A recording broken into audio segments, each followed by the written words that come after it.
In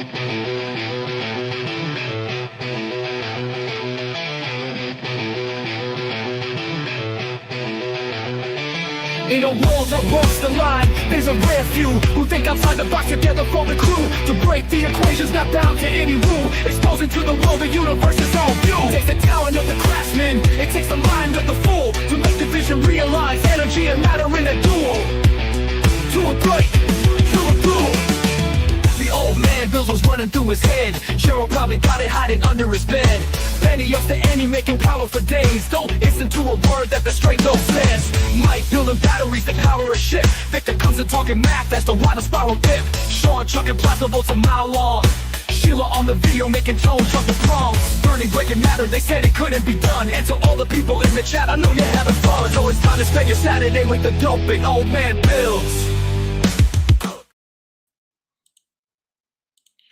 Hello, everybody, and welcome. My name is Nathan, otherwise known as Old Man Bills. Joe, what's going on, brother?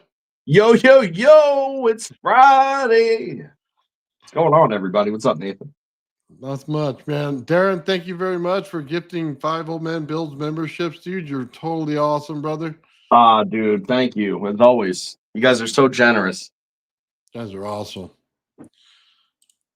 Nice. So, hey, just real quick, over on my Old Man Builds Geometry and Rodin Coil channel, I switched it over for my podcast.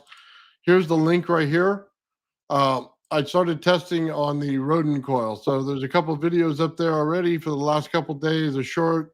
And I have another one going up tomorrow where I run motors off of it, and we see if there's an efficiency difference or not in it. So it's going to be pretty cool. Yeah, I'm looking forward to that. Now, I'm not going to lie. I miss your podcast, man. Like that used to like settle me in my mornings, you know? Yeah, just to right at the right time. But I know it's a lot for what was happening with it. So I random thought. Nice. Yeah, today is 0 point energy day. But before we get there, 0 point energy. I just wanted to tell you guys that you see the screen behind us right here. This is Joe getting into the game, man. He made a RAV, but he didn't just do a little RAV, okay? 2 things he did. One, he did it on a rock, which was just mind-blowing. But then he turns around and ups his game, okay? And he took some crystal, and he just lit it, dude. And this thing is awesome. Oh, yeah. So, it was cool. And, by the way, how I made the RAV, because I've spent so much damn time understanding the functions of it and how it works, okay? I didn't power it the same as everybody else did. Like, and when I tell you how I powered it, it just goes to show you not only that everything I was saying about the RAV is 100%, okay, but that everything that Nathan has been saying about the Tesla coil all along is also 100%. Oh yeah. All right. Because remember, the RAV is a game of differentials. Mm-hmm. So here's what we got. All right. So check it out. Here's Joe hitting the plasma, right? Now, he did this with his Tesla coil that I sent him. So totally awesome, man.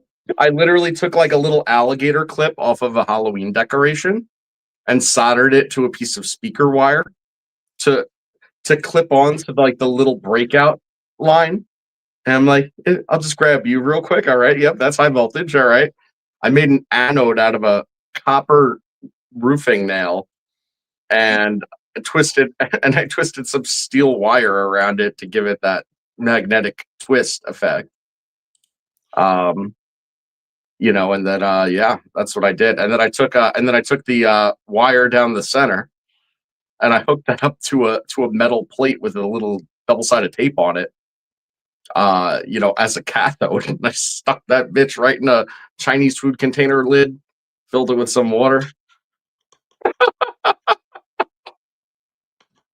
There may or may not have been like wooden barbecue skewers involved in this. You gotta love the ingenuity, man. Listen, once I knew you know, like how like what it needed to work. I was like, there's no reason the Tesla coil can't do this. I was like, it's not the traditional positive negative like we think about it. It's hot and cold or inside or outside, but it doesn't matter. See, the whole entire idea of this thing and why it works is differentials and splitting the differentials. So as long as you split the differentials, but they're both present, it shall work. Oh, yeah. And you will know from Nathan's experiments and Sean's experiments with the Tesla coil breakout and rocks and quartz and this and that, that you do not get a RAV off of that. Right? That's why you need both sides, and you need to separate them. We'll show you Joe's Tesla coil here in a minute. Give myself a shameless plug while I do it. But this right here, man, is the final product. I mean, you got to look at this thing. Usually you get, when you get to crystal, the arc will go around it. And it started, when he first started it, it went around it. Mm-hmm. And then it went right through it. And created a RAV in it. Yeah. Wow. Dude, and then he broke it in half when he was doing this thing. So we were debating whether it was the plasma or it was the resonance in the RAV that shattered the crystal itself. And this was from that mine he went to, and he got this piece right here. Oh, yeah. It was very, very clear. I mean, it did have a couple of fractures in it. The fractures could have had a lot to do with why it ultimately broke apart. But as soon as the RAV got going inside of the quartz, the whole entire thing, like, you know, kind of quickly, like, escalated, and it exploded a couple times. Yeah. So there's a resonance situation going on here, I think, you know, where the RAV is putting the oscillation, you know, in the quartz into like that, you know, particular band where it's going to want to break apart, you know. So to keep it sustained inside, you either need something with no fractures whatsoever, or you need something, you know, you need something that's at a different frequency band than this. You know, one or the other, but that RAV is inside of that piece of quartz, and it is stable inside of that piece of quartz. And it took a while to get to that point. So, Joe, they're asking, does it matter the quartz? You only tried the one, right? And what kind was it? That's regular quartz. I mean, it's quartz, pure quartz crystal. That is Herkimer type quartz. So it would generally be double terminated. But that particular piece was not faceted on all sides. You know, it was, you know, the crystal itself had kind of broken already. So that's what that is. The second piece that I tried, unfortunately, before I could get the RAV to form, I blew my PNP up. So now I need to go and take that apart and solder it back together tonight. So I have a backup, so it's no big deal, but you get the gist. Well, you know, testing comes with a price sometimes. Yeah. I mean, it might have. I was contemplating why. I mean, first of all, I was pushing it to its upper limit voltage wise. Even in these tests, I had to push it. It would form. It was funny because I got the RAV to form on the rock first, right? Mm-hmm. And it does the same exact thing, by the way. It carbon tunnels it and the whole 9 yards, even though I don't have a major carbon component in my anode, but whatever. That's a tale for another day. More things to look into. Point I was trying to make is it actually started the RAV at around 20 or 22 volts. Did it really? Yeah. When it first was getting started. Now, it took a very long time for the RAV to form the first time or two, but it would start at a lower voltage. Now, once that black spot came, which, by the way, mine is like flush and flat. It's not like chewed up or marred at all. It's just like slick. Once that black spot came, it would start up almost immediately, but only at 30 volts. So once you got it to 30 volts, it would start up, you could actually back it off quite a bit from 30 once you got it started, and it would actually maintain down to like pretty low, like 9 or 10 volts, but very, very, very small at that point. But you know, at that point though, because it was only forming at 30, I was pushing it to 40 and kind of leaving it there for a while, you know, monitoring the situation. You know, and a couple of times I ballsed up, I let it cool down, got it going, and then I cranked the supply up, like, you know, 45, 50, and then like let it go for a second and then put it back down, just like a real quick burst. And it definitely intensifies it. Yeah, and that's not what I was doing when it blew up the PNP. It was running at like 37 volts, and it just you know, just gave out. But it You were at 37 when it gave out? yeah, I was at 37 when it gave out. Gotcha. That's you ran it probably hard and didn't cool off in time to come back. You know what I mean? Yeah, I mean, not really though. I had only run it for about a minute, and it was a gradual buildup, and I only got to the voltage, you know, and I hadn't run it before that. So, you know, I didn't put the video of the second test, but you have the video of the quartz test. You know, it's 3 minutes and 40 seconds long. Oh yeah, yeah. I wanted to 60 frames a second, 4K resolution. It's a 2 gigabyte video. yeah. How many amps is it? So it's got to be 2 amps for every 10 volts is what my power source puts out. And you got the same one. So you're at I think it's close to 8 amps when it comes down to running it close to 40. Yeah, that sounds about right.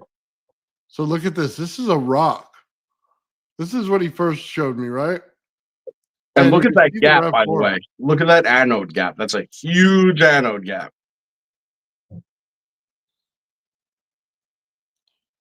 Yeah. We figured out something very important about this, and I don't know that we'll share it tonight because Sean asked us to keep some of it secret, but there's a huge component to this. This is sorry, let me just pause it real quick so everybody sees the setup. There you go. There's his Tesla coil right there. And he has the rod down the center.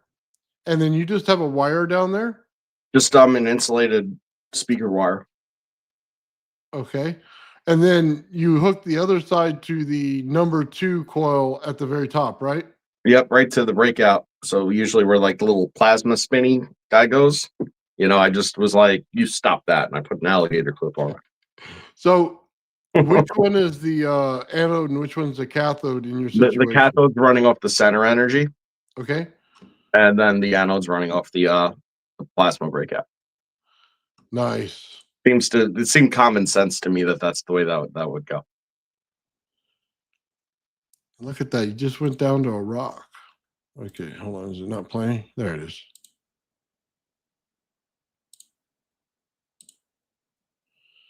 Yeah, so this was the first testing where it was just to the rock.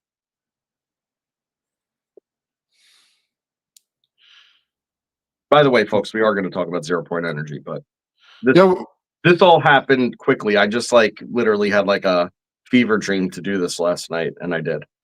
And then played with it again today, and it was like, oh yeah. Oh, but it ties into 0-point. I can tell you that right now. It does. It goes into why your crystal cracked. Yes, it does. Look at that. That's just cool, man. That's on a rock. Hey, Joe, is there anything special about the rock, or is it?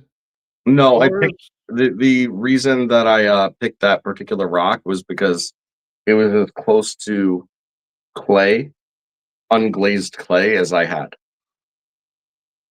You know, it's porous. It's you know, like a mudstone type rock, like sand, you know, absorbed a lot of water. You know, probably like a low carbon content. You know, it's like probably mostly it's like silica and you know,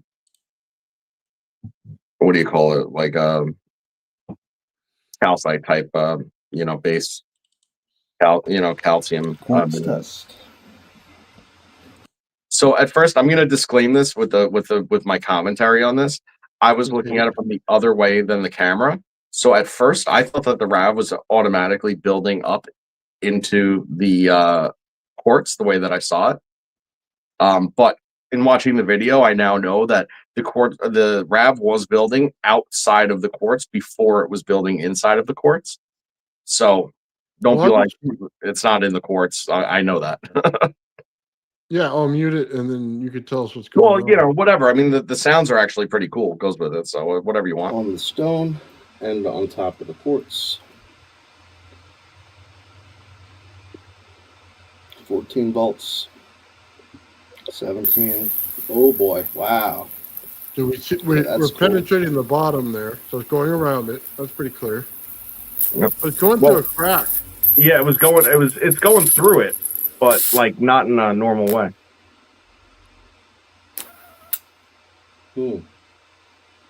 Now, under You're getting the RAV, same stream of plasma that Sean's it's going getting. through the quartz now. A real thick stream. RAV forms at 30. Yeah, that's what she said. 30, it goes off. Oh, you were hearing the sound too. It was going through. Now it's on it. So what's going on here? Let's go ahead and turn it up a little. Oh, look, the RAV is inside the quartz. No, it's not. Not yet. Not yet. I'm still going around it.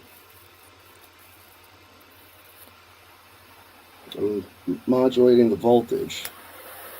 Try to get it inside. Yep, there it goes. It's inside the quartz. Now it is. Yeah, you can see the light change. Yeah. You can also see the bits fly off of it too.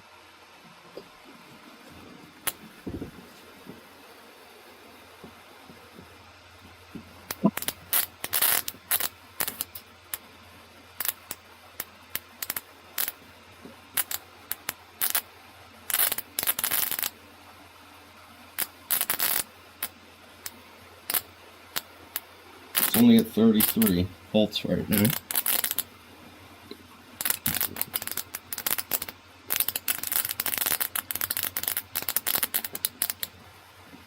Let's go ahead and turn it up a little. There we go. No, yeah. Forms the RAV right on the side. Oh, there it goes. There it goes.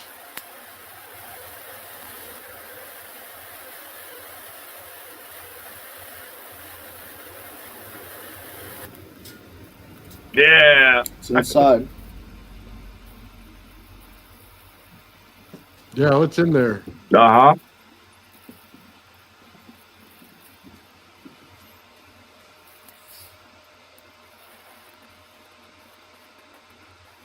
I had to drop the voltage because I'm overpowering it.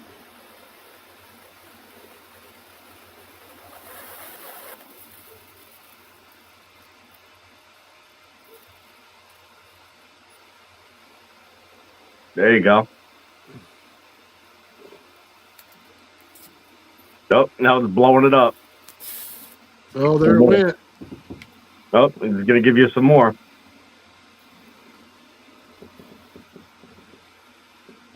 There it is. Ooh, Yeah. Broke the quartz. Boom! Yeah. Nice. Oh. Yes! Oh, we got to see that again. That was awesome. Oh, it broke the quartz. Oh, it definitely went through those cracks, man. Oh, yeah. It was, but it's inside, and then it just goes boom. It broke the quartz. Feel the whole side blow off. And then that piece goes too. That's sick, man. Yeah.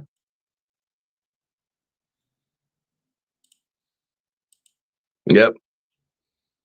And I have some of these parts in slow motion. They're really, really cool. I haven't uploaded it yet. We'll have to cross that bridge another day. But I started on a piece of quartz and it already started fracturing the top. And this one is like not from the mine, but it's very, very clear.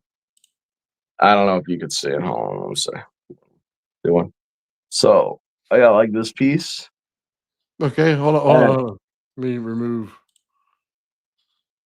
Yeah, Nice. yeah, It's like it smooth. it's very smooth. Yeah, I polished it up and stuff at one time and whatnot. So I'm gonna try to get it into the middle of this, but you can see where it fractured it already. You see that? Oh yeah, that's gonna blow up. So I might knock the top of it off before I even do it, or just let it blow it off. You know, whatever. Doesn't really. I'm not really sentimentally attached to it. It's. I'm gonna feed it to the plasma monster.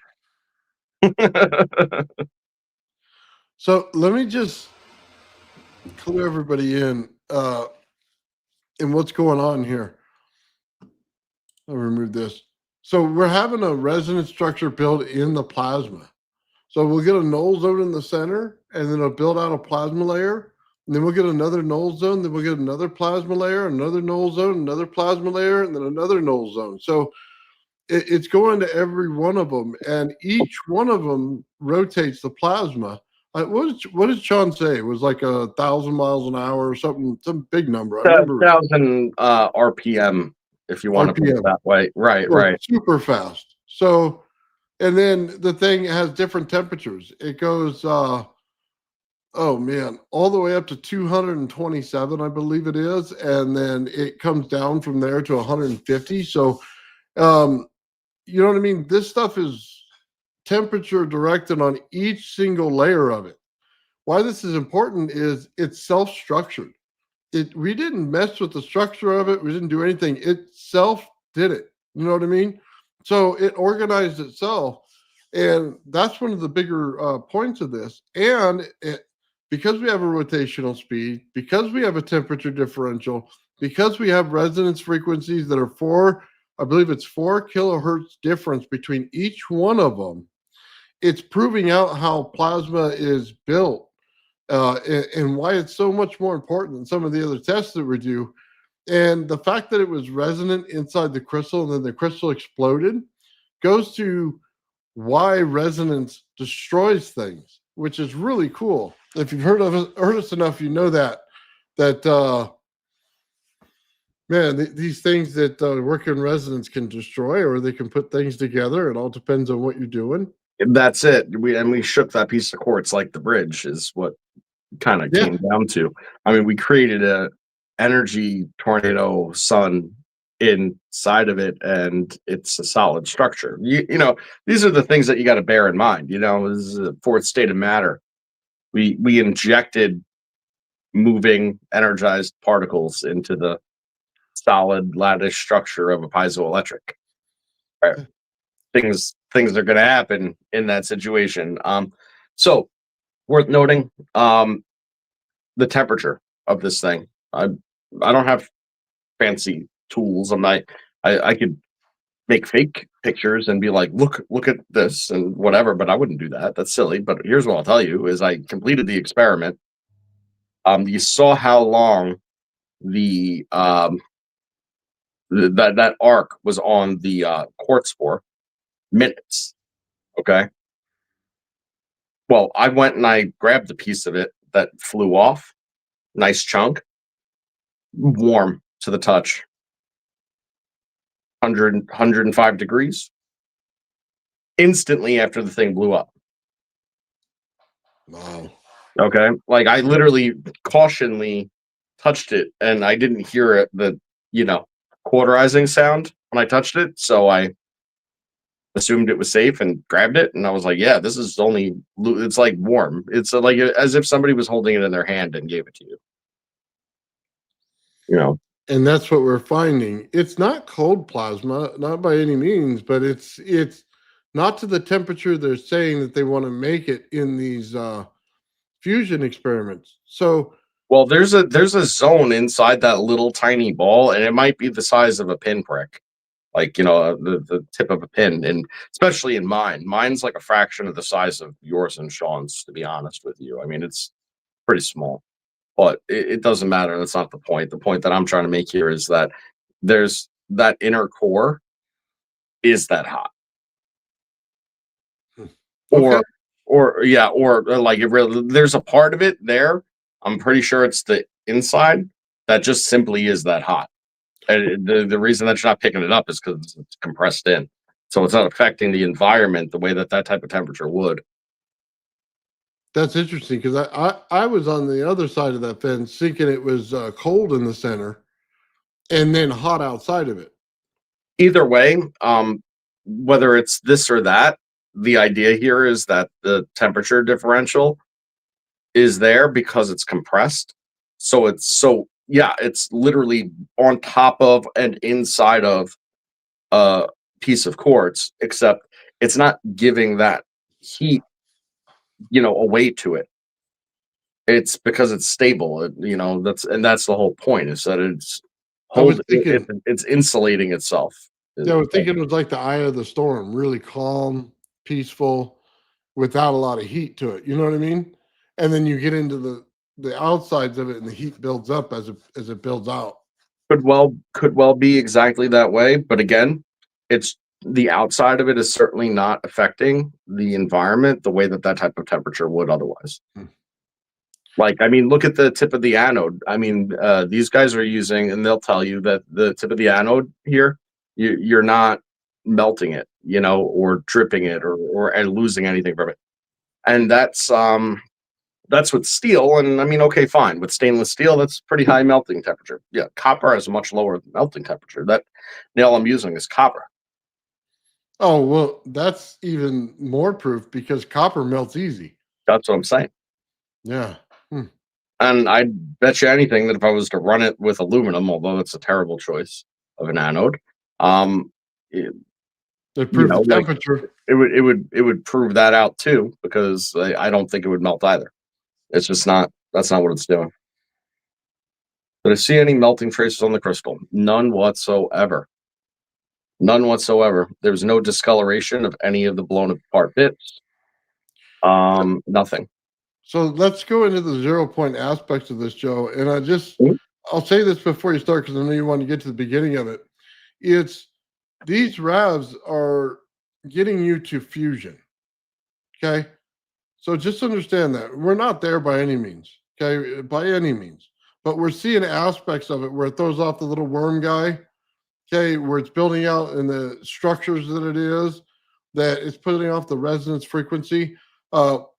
Ian had said that he has a coil that's 100 kilohertz, which matches one of the frequencies in this. So Sean has one as well, and he's going to put it up next to this thing and see if he can't get energy coming out of it in that. If that's proven, man, then we really have something awesome here that's much different than a spark gap or a ball lightning or a plasmoid. It's something that's recreatable in a lab, and then we could put this thing into a chamber and pull energy from it all day long. Yeah. I mean, sort of the results that we're seeing is, like you just said, that it's something a little bit unique because it touches all of the main points without being exactly the same as any of them. Is it a plasmoid? In my opinion, it's a form of plasmoid, but I think that the difference is that the way in which it's created and the fact that it's brought out of medium, in order to exist in the first place, it differentiates it because you don't need the differential, the phase differential, and you don't. Sorry, I'm losing my train of thought. And it's also anodically biased at minimum. Right, so you are basically tethering it at that point, rather than letting it just like loose to do whatever it is, once it's created, which is a lot of the issues with like ball lightning and stuff like that, is that even though it's still tethered to its source to a certain degree, nobody ever talks about that. See, nobody ever talks about that. They'll say, "Oh, it's free. It's free." Yeah, it could be free for a little bit, but it'll dissipate. And probably shorter order in the ways that it's made. But as long as it stays on the plane with the charges that created it, then it could exist, right? Same situation with the RAV. So that's actually a critical aspect, because if you're going to utilize it, you want it exactly where you have it, and then you want to be able to capture it from the ambient environment around it. So just one quick note. We have an anode and cathode effect, which we have between our upper atmosphere and the ground. But Joe's got it running on a rock. So just understand the implications of the rock here. If you're having a lightning storm and that's your anode, and then the ground is your cathode, and you have a rock there, this is one of those things that could form ball lightning. Usually happens during a storm. So it's not out of the realm of possibility, though we don't classify it as that by any means yet.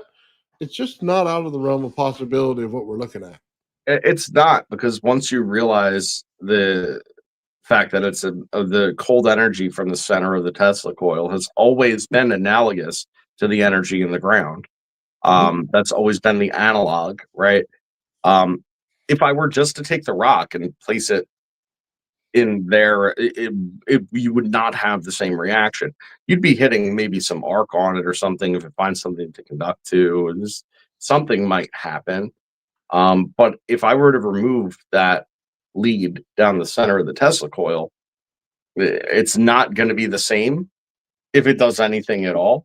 And the RAV will definitely not form. Definitely not. And so it needs that.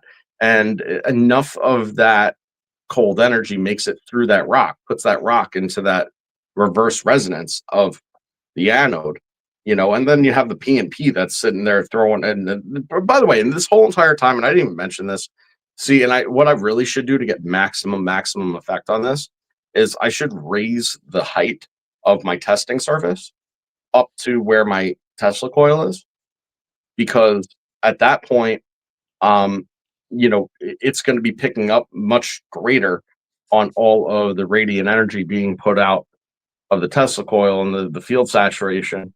So it's going to be an amplifying effect at that point. The way that I'm doing it now underneath the Tesla coil is not the best place to get a field. I can tell you that as a matter of fact. Not in that particular, not in this configuration. No. Because the way that it works is not, is that it's polar bias, as we've discussed many times, the way that these coils are set up. The polarity bias has the major part of the field up above and surrounding the coil, and everything underneath of it is compressed. And that's the whole entire point. Like that south pole, if you want to call it that, is like, and like it doesn't really reach. So if you're underneath that thing, you do not get that same type of resonant energy field that you would otherwise get. No, you get much higher up top, that's for sure. Because I designed those things to not have the South Pole. That number one starts right there at the number two. There's not any distance off of it. So anyway, that's pretty cool, man. So when we're talking about 0-point energy and we're talking about getting energy in the center of a planet or the center of a sun, just understand is that when we build the RAV, we are building the 0 point, because we're looking at something that could potentially, if had enough energy put into it, could build out to be a sun. Now, we're not there by any means. Please don't misunderstand me, but that's the direction we're headed towards. Okay, with everything that we're seeing, that's what we're looking at. I agree that that's definitely the direction. And I guess that's a great segue into the 0-point energy, which was the popular demand topic of the day, even though we talked about it. So I'm going to Paul, my neighbor, asked for that. Nice. Yeah. Shout out, Paul. Paul, shout out to you. This one's for you, buddy. All right. So I'm going to take a couple of minutes just to kind of open this up. That way we kind of have a place to start. Before we kind of go into like what 0-point energy is, I think the critical thing is, well, what is the 0 point, right? And, if you can understand what the 0 point is, then understanding the fact that there's energy kind of behind it, if you want to think about it that way, okay, is sort of the critical understanding. So if you get one, you're going to automatically get the other. So the best way to think about 0 point is as an access point, as an entry point to energy potential Okay, that's always here. We're surrounded in it, but it's just simply not accessible because of how our environment is, in its creation. Okay, where we live on a planet, the planet has an atmosphere, atmospheric pressure. There's all this stuff going on. There's all this different wave bombardment from both technology and also natural things. So there's all these things going on that are constantly causing disturbance and continuous disturbance to the ether in the first place. So we're in a constant zone of that activity. And in order for you to gain the full access to the potential, you need to be able to push all of that disturbance out. Okay. That is the only way that you could get the access to the pure stuff. Now, what's the pure stuff? The pure stuff is ether, if you want to think about it that way. And the way that I like to best think of ether is, it becomes very hard to describe when you're a human being on planet Earth, or a fish in a fish tank, right? You kind of got to remove yourself from the fish tank in order to kind of understand what ether is, right? So the way that I like to personally think about ether is like a fish tank that's filled with water. Okay. And it's filled to the brim with water. It's always full. So if you move the water this way, well, then there's that current that goes that way. And every single action that occurs in this fluid, okay, basically is existing through that waveform. Now, when you bring into the idea that there's different densities of things that occur, okay? Now, imagine a situation where there's a lot of compression going on in certain zones, and it forms ice within the water. Okay, now the ice is just in the water. Well, ice is water, right? But it's frozen water. Well, that's kind of the same deal with matter, and energy and ether. So, ether is, but not for the ether, then not for the waves and the energy, and not for the waves and the energy and the ether, then not for the ice or all the matter that exists within it.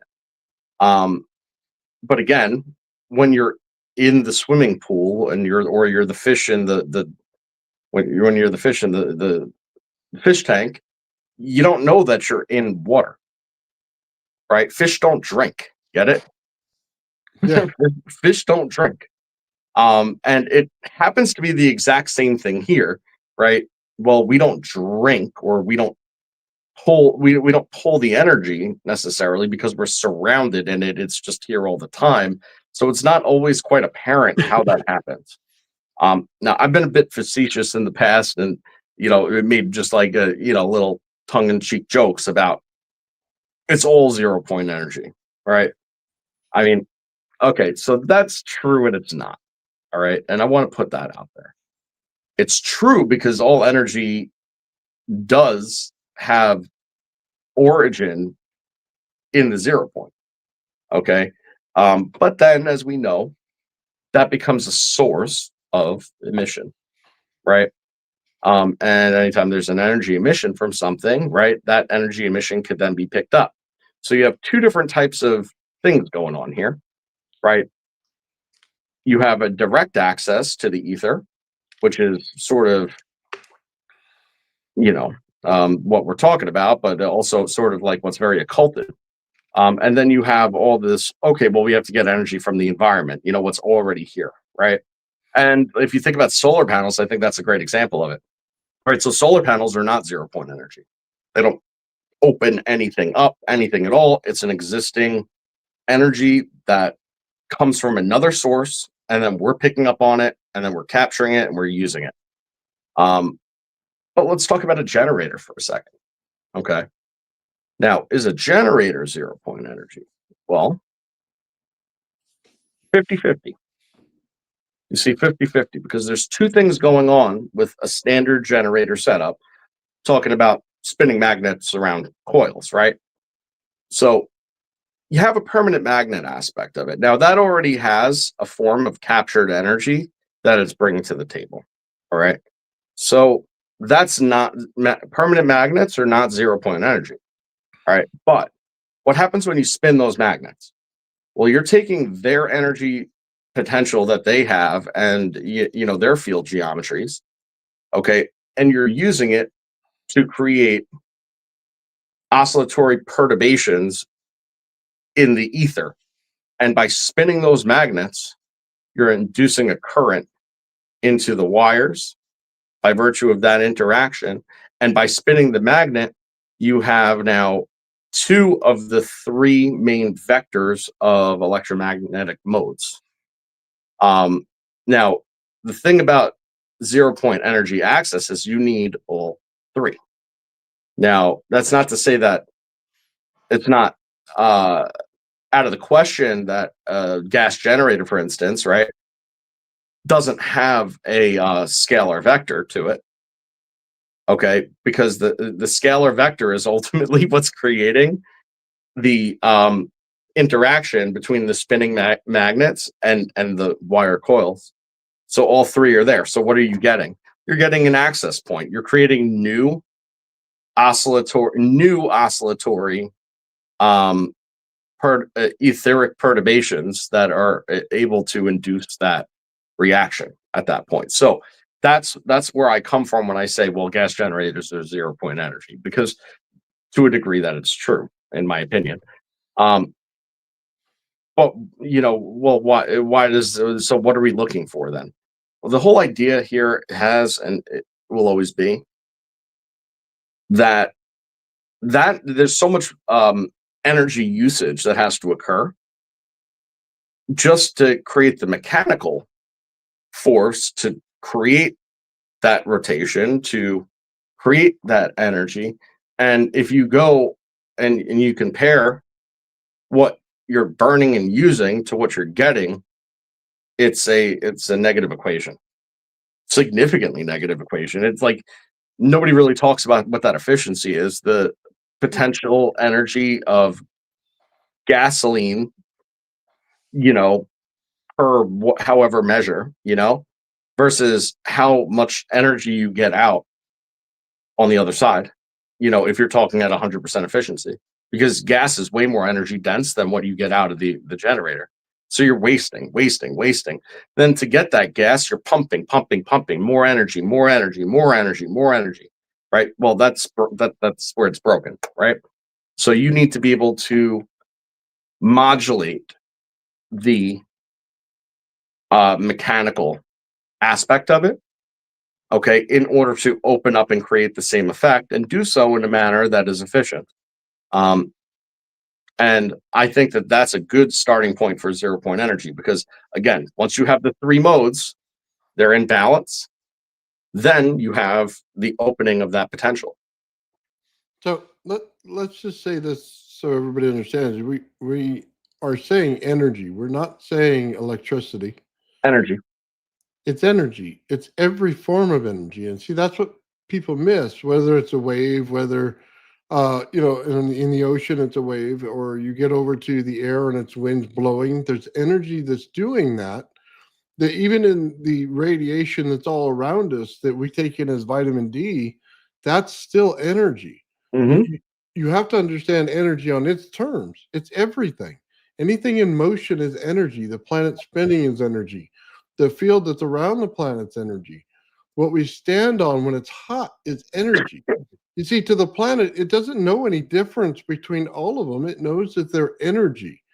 So the energy is all around us and everywhere and on everything. And it's built up, made of everything. We have to understand that when we talk about energy and where do you get it? You see, if there was no energy all around us, we'd cease to exist. Mm-hmm. That's the problem. The 0-point is literally everywhere. We have to get comfortable in understanding we're in a radiation field. And we call it radiant because it's a non-harmful at certain points for us. And it's actually healthy to be in. Until we get some kind of impingement that happens to our planet, then it becomes very harmful to it because we're compressing our planet. We're compressing the energy field. And as soon as we do that, we get the harmful type of radiation. It starts to cause skin disease and things Well, like that. remember that when you compress those fields, like you're saying, you're compressing the frequency changes. So Yes. you got to remember that it's all relevant in that regard. Well, because you're You know, building and out a field of your own, and your field of your own will conflict with the energy from the frequency of that one if they're close to each other. And because we're born from the earth, we're tied into the earth with the Schumann resonance in our body. That you got to start to put things together and why they're there. We're all beings of energy, every single animal, everything, plants, everything. It's not that we're void of it, it's we are not able to tap into it the way we normally would for normal energy. You see, we've created a vortex inside of a thing with magnets, is what's going on. And it creates a node in the center of it. When you create a node in the center of it, you're pulling in the vortex from both sides, the top and bottom. And in any anode cathode relationship, that's normal. That's normal to do that in the center of it. You can do it right now. Take your anode and cathode, separate them, rotate the magnets in between, you create a lot more energy. So, because you're putting it in a field that's an environment that it can get to, it's so far apart right now that you're not exactly getting into that field. So, in order to pull it, you have to understand the signs of where it is. Socks down a hallway, you're pulling the static, right? You're getting that energy on you. It's building up because you yourself are a part of a capacitance. As soon as you do that, you understand where the energy is. So, how we tap into it is a little bit differently. In the upper atmosphere, we have atmosphere motors, which use a corona motor. Down here, we use generators and stuff like that, or earth batteries. We're completely changing how things go based on knowing that. Now we can start to pull things in. Now we can start to see things for what they really are. And if we can pull that energy in, we have it. The earth naturally does it. Because it's such an energy field. We say that these things are entangled. Just understand this. The earth is entangled to the sun in more than just getting a little energy pushed at it. It literally, the sun has rings of scalar around it that go right through the center of our planet and put energy directly in there in the frequency it's giving us from the sun. We are literally sucking in that energy from the sun, and that sun is entangled to a far off place that starts in the center of our cosmos, or the center of our universe, then to the center of our cosmos. This stuff comes together in full force. I just yeah, want to say, I mean that's a really good point. I mean that's all the why we are where we are in the solar system is all that locking relationship that exists, and all has to do with energy relationship and differentials in exchange of energy potentials of a certain body versus exchange with its sun and so on and so forth. Like all this, the correlation is immediately right there as to why we are where we are. Thank you for the donation, by the way. I wanted to say thank you as well. What is the old man building today? You can see my Rodin coil behind me. I'm going through the whole thing. Usually we had Ben that would be on the channel and doing it. I'm going to do it all myself. I'm going through from the start, and I've already put 2 episodes on my other channel, and that's in the description here. It's my Rodin coil and geometry coil channel, and I'm just going to go through it. I'm going to start building geometry coils. I've already built a Rodin coil. Won't be the last one I'm going to build. I got several more planned and specific purposes between each one of them. So that's what's on deck for me there. On this channel here, I'm working on the RAV with Joe and Sean, though that stuff's going to be kind of classified a little bit at certain points. So I'm going to start working another Tesla coil here on this channel. I have my Utron coil. I'm going to start putting some AC voltage through that. So just so I can answer your question properly, that's what's coming up for this channel right here. Right on. That's where we're at, and it's all even though it seems like all different stuff, it's all connected. And everybody would be wildly amazed in the end how each of these different things not only has their own individual place within these things that we discuss, but they also are components to a larger situation as well, I believe. And I think that's what we're going to find out after everything is proper. So just understand this is a key understanding. This is where the RAV ties into the Tesla coil really well. When I have a pillar Tesla I didn't do that. No, I got you, but I'm gonna get you another one. Yeah. When the Tesla coil itself is running in resonance frequency, okay, we get a second coil, just a number 2 coil by itself that has the same frequency. It'll turn on. Okay, they're entangled at that point. Whatever this main pillar does, that secondary one will do. But that secondary one doesn't stop there. It'll go to another one, another one. Now think about this. It creates a node in the center of it, but it does it based on the frequency that's going on there. So what happens when I pull the frequency of a rock? Or I pull the frequency of your crystal, okay? And I know what it is. When I start driving that, guess what I'm going to do? I'm going to put a node right in it.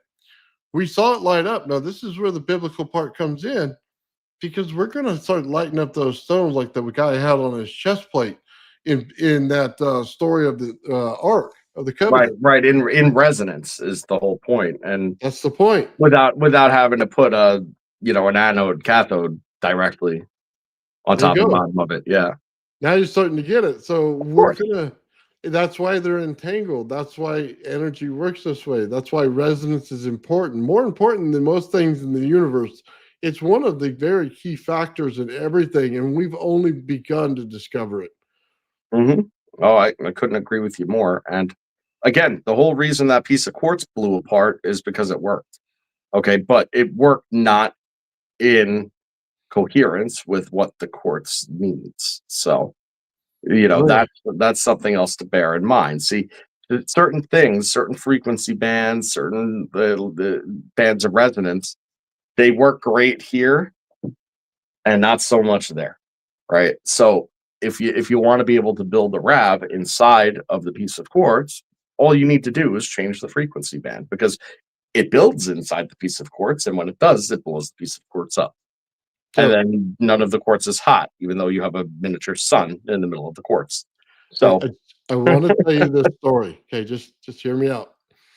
Remember, Liz was on the channel, and she told us when they had asteroids coming in that the scientists were able to do it. And this is ancient Atlantis story. Okay, that they were able to resonate them and explode them.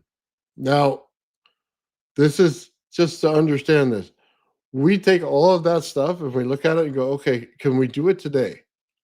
Now, Joe just blew it up with an anode and cathode. So, not yeah, hot. Remember, that's the key. If it was hot, I'd be like, yeah, whatever. It wasn't hot. so now I think would touch about it, but it wasn't hot. putting a node in it because we know the frequency of it, and now we can resonate it and blow it up from a distance. But here's the kicker. You have to understand that you could take a tuning fork and turn on a transformer as long as the transformer is tuned to the same frequency as the tuning fork. What does that mean? The geometry, that the structure does not matter. It matters the frequency of it. If we can obtain the frequencies for everything in all of these crystals, we simply have to build something to resonate with it, and then we can get it to run. We get extra energy in when we resonate things because it works with the environment. Take any generator, set it to the resonance frequency of any single pole that's in the neighborhood, and you're going to pull in the energy from those power lines and get the power company at your door. Okay? They don't like that. They don't like it when you have your motors in there and they're at the same frequency as their poles. Nope. Don't run things efficiently. Don't do that. Nope, they'll be at your door. So just understand that that's what makes sense, because there's zero impedance when you have resonance. Right, which goes right back to when we were talking about the RAV, okay? Because mind you, the RAV is, by virtue of exactly what it is, a 0-point energy vector. Like the vector meaning carrier in this instance, not direction, mode. By the way, It's Rob, a carrier of a 0-point access point that allows for the additional energy to be produced, and also utilize the components of energy that are brought into the system, the matter, the electrons, the different ionized elements made up the plasma, everything, right? So what do I mean by that? Well, what I mean is when we were talking about how to use it, right? And then we were talking about the different energy chart, the Rodin charts that I fixed by inserting the missing part into it, right? Mhm. That then shows all over the place. Well, like I said, if you take it from the right place, you got to give it back. Okay. If you take it from the right place and give it back to the right place, the harder you pull, okay, just the faster it gives it to you. The more, so the harder you pull, the harder it pushes. The faster you pull, the faster it pushes. And that's the point. You don't get that out of just having your materials in order. Well, that's one component of it, keeping it stable. Okay. But the stability of that is the bifurcation of the dualities, in opposite, opposite asymmetrical equilibrium. All right. So you have this amount of this and this amount of the opposite, but they coexist in unison separately of one another. And it's that separation that, by virtue of what I'm saying, if you put in the pieces together, that is reversing entropy. And that's the part that you try to avoid to say, because as soon as you say that to anybody who wants to follow, what we currently generally observe in your normal environment, well, that's not what happens, right? There's this constant exchange of randomness going on all the time between, hot and cold's the great example, right? You have something cold, you bring it into a warm room, well, then it dissipates that cold. The warmth of the room is much greater than the cold of the drink, and then the drink gets warm and the cold is dispersed to nothing. It didn't drop the temperature in the room, right? That's what you see. It's just dispersal to random. When you keep it separate, though, it just stays cold and stays hot. That's it.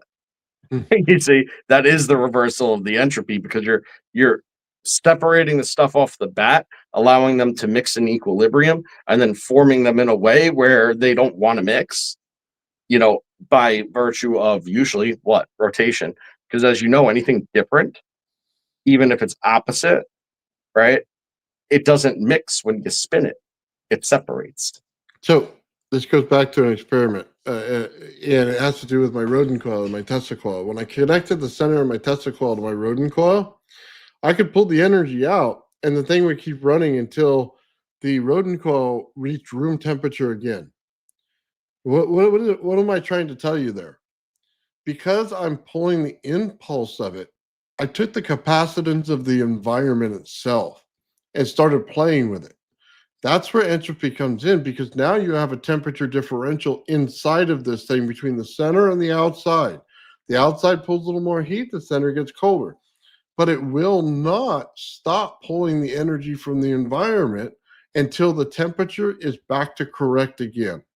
Okay, you see, normally you have hot energy and stuff. So immediately when you turn it off, everything shuts off. Everything. Okay, because it's over the temperature. But when you get it colder, the energy does not shut off. It stays on. Now you're pulling the energy from the environment into this thing. Now, depending on what level, how many levels of that ether you have running in there, okay, that's how many levels you can get this thing to go faster and faster and faster. If you have one, it'll just pull the effect. You have to have multiple layers in order for this thing to run in that fashion. So that's what we're talking about when we go to 0 point, because that little field in there, and they always talking about it, negative electricity. If you go to Bedini, he'll say there was holes in the battery. The holes got filled up with energy across them. And they couldn't explain it. Why? Because it's a cold energy. It's the ether getting in there. Okay. That's what's going on. Radiation doesn't have to be hot. That's the point. There's another side of it that we're not taking into consideration, but the Earth does. Up high, it's real cold. It's really high voltage. Okay. You get a beautiful field of energy, which is much different than the magnetic field we always talk about, which is hot. And that's in the core of our planet. You have to understand the difference. It has to transfer that energy of the hot and cold, no matter what. Well, that's it's why that energy is misunderstanding. everything. That's a huge misunderstanding, and it's one that we've been kind of touching on lately. And it's one that I've even had to, because you kind of get up in arms about it sometimes too, and I have to disclaim exactly what I'm talking about too. But what I'm saying is, like, about the magnetic fields being hot. Okay, you got to remember the geometry of what a magnetic field looks like and what it is. You know, there's the outer geometries of it, okay, and anything approaching or nearby or uh, outside of that outermost field, okay, has one effect. That's magnetism, okay? That's magnetism. And when we are talking about magnetic fields, oftentimes we're not talking about magnetism. You know, it's a magnetic field, but it's not magnetism in the sense that you think about it like a magnet, how it attracts something, how it pulls in, how it has this particular effect. What it is the inside, right? And all the compression fields and eddies that it has going on the inside. Once you're inside these spheres, there's different zones, just like Nathan's saying, there's different zones within these magnetic fields that exist. And as soon as you reach a certain threshold, okay, it's a cold magnetic field. Why? Because, well, you're in a compression zone. What happens when you compress something that, it gets cold? Anytime you compress something, it gets cold for the most part. And there's exceptions to the rule. But if you're taking gas and you're shoving more and more gas into the tank and you're compressing it, what happens? Well, it gets cold. Then what happens? Well, its density gets greater and greater. It turns to a liquid. What is that liquid? Cold. Well, it's 100 degrees outside. Cool. What's the gas? Cold. Got it? You see, it's just doesn't, and yeah, it's contained in a way and whatever. But that's not the point. The point is the gas is cold. As long as it's under compression like that, the gas is cold. You warm it up, it expands a little bit. That raises the pressure, and then what happens?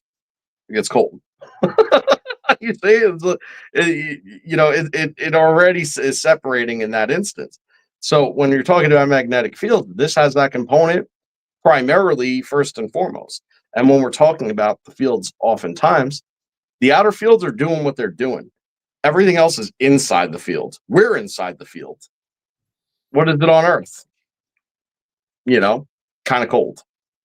See, here's the thing. This is it's why a little reversed in that case. I mean, it gets colder as you go up. Whatever. This is why I say the magnetism's hot. And just hear me out. The core of our planet's hot. Okay. There's some component in there, whether it's the actual core itself or the right outside of it, there's a component in there that's hot. Okay? Damn right it is. All right. So we have fields that build out from it, but they go cold as they get further out. But we also have space, which is cold, which is pressing against us. Okay. So that's going to change the temperature as well. So you're not getting heat at a distance no matter what, but it must create the differential in the temperature in order to rotate through the planet. In the actual windstorm, stuff like that. Every time you see a hurricane, anytime you see anything like that, there's a temperature differential and that's driving this stuff. Okay. But what is it driving it to do? It's driving it to vortex. So as it comes to the planet, it drives through the core, picks up a heat aspect to it. Okay.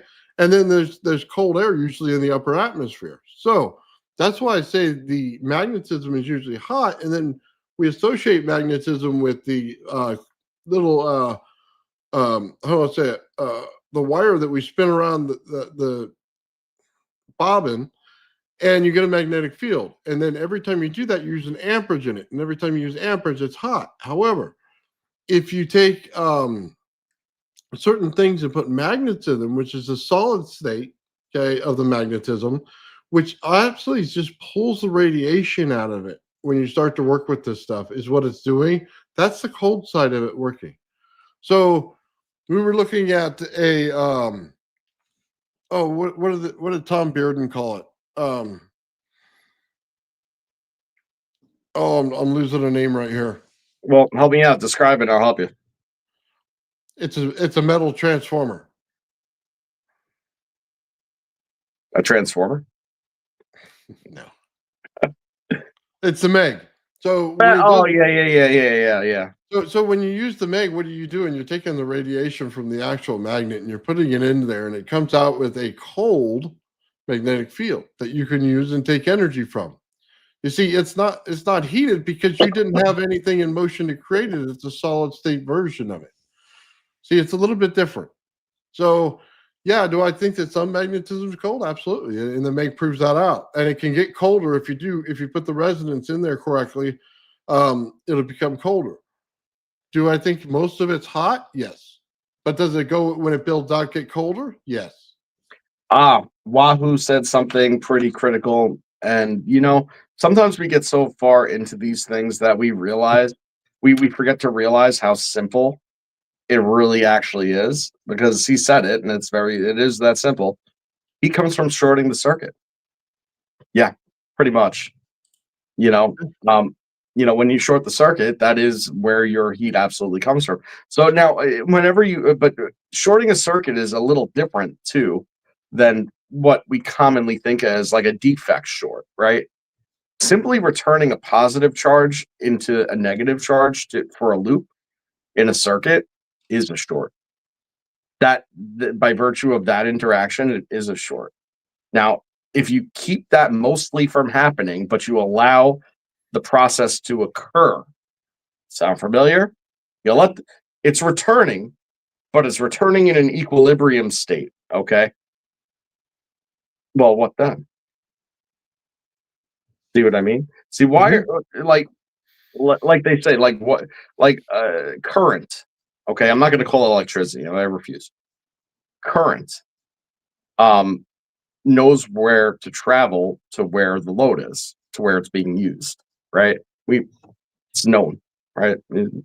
Take the load away, well, this just not going there and go everywhere else. The point is that, that has to do with it completing the circuit. It's completing the connection, right? As long as you allow it to complete the connection, then it will allow for the back and forth of the positive negative relationship to occur. Okay. As soon as they're out of bounds from each other, of course it's got current, but most of the times it's just held up as potential. Now, I mean, there's certain circumstances where you can get loose arcing and stuff. It's reaching out. What is it doing though? What is it connecting to? The environment. You see, it's finding little bits to connect with in the environment. Generally speaking, this is why when you have a live wire hanging out of your wall in your house, it's not sitting there fucking arcing to everything else. Like it's just not. It's just a wire hanging out of your wall, and that's it. And that's exactly the reason, is because of the short. Because it wants to make that connection. So if it's pure loop, where the positive just goes straight into the negative, you like basically loop it back, with any little thing in between. As long as that thing in between is giving it to an equilibrium, then it's actually a smooth connection. It's allowing for it to occur in equilibrium. It's allowing it to fall into resonance and continue that back and forth oscillation, where it's both giving. I think we have the way I see it in the way I build stuff is the magnetic field's always trying to hold in the energy, where the other field, the dielectric, is always trying to push it out. Mm-hmm. So as you see the magnetism go, you're thinking you turn the dial up and then there was more magnetism, right? But what'd you do? You pushed out the dielectric is what you did. But what's going on is the magnetism is trying to hold it right back in. Okay. Mm-hmm. That's the creation right there of the radiation that's going on in this whole system. Okay. It's always one's always trying to pull in, one's always trying to push out, and they have their own particular ways to do it. You think that spinning a magnet pushes it out. It's forcing something to do it, right? Is what it's doing. It's forcing that compression to build stronger in the center to push it out. It's not pushing it out because you spun so hard. No, you created a ton of compression in the inside, and it forces that energy back out, just like radiation does. Okay? That's the difference. That's the way I see it differently. That's why some of this stuff is working backwards when it should. Like your coil should never have the circuit before it. Okay? And it should always have the negative going into it first. And I've run the positive into it lately, and I could tell you there's a massive difference in it. Right, run it in reverse. That's it. Run it in reverse. That's what Gerald always says. Put it in reverse. So I just want to show you that and to show that Rodin coil, because I'm running motors off of it, and there's an indicator when you just run meters. Okay, just so you know, yeah, this meter set up and this meter set up. and say you're putting in 10 volts here, right? That's what's going in, but you split it into 2 wires. Well, you're actually putting 20 volts in, okay, is what it does. So then it goes through the coil. And if you get to the end of it and you still only have 20 volts, then you got a problem because your coil didn't saturate. Because your coil didn't saturate, you didn't pull over the number. Okay, But cool. then So, it gets I'm worse sorry. than that. Hold on, it gets Mhm. worse than that because as soon as you run the motor, guess what? It's going to take that amount of energy and drop it down to 1/3 of it or less, and it's going to kill the system. All right, back Go to ahead. 0 point. Go ahead. And it's related to what you're saying. Okay. So why does why do some configurations run closer to unity, at unity, or over unity, right? Um, you know, because some might think, well, if you have access to 0 point, then you have it all, right? Well, here's the deal. What did I say is keeping you from having the 0 point access in the first place? Your ambient environment, right? There's certain configurations that are able to exploit the field geometries, compression zones, like Nathan's saying. Okay. And all this does is it pushes it apart a certain amount. Now, not all setups do it well, not all setups do it a lot, but it's creating something. And what is it creating? It's creating a differential, okay, with the environment. And any differential with the environment, okay, is allowing more access.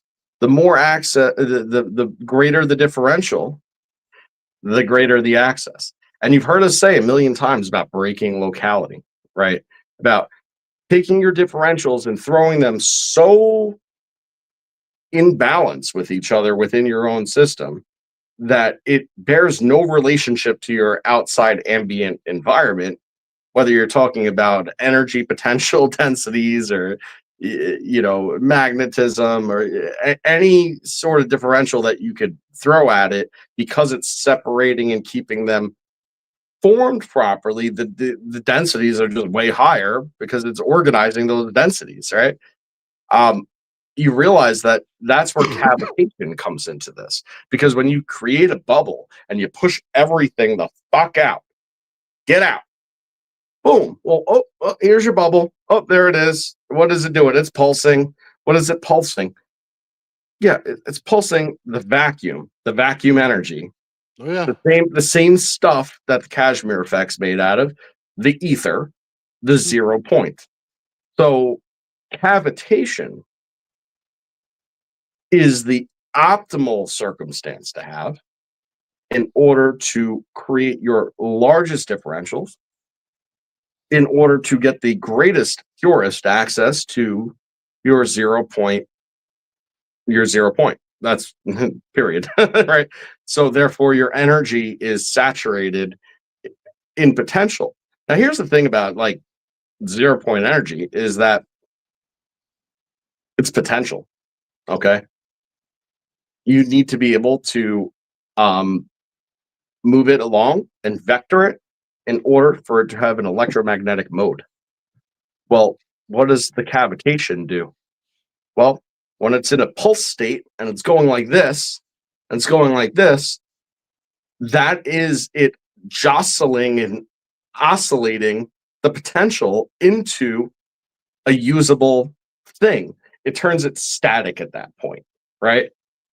So it takes the potential and turns it static. Now it's static, ready to be used. But now this is only created as a result of a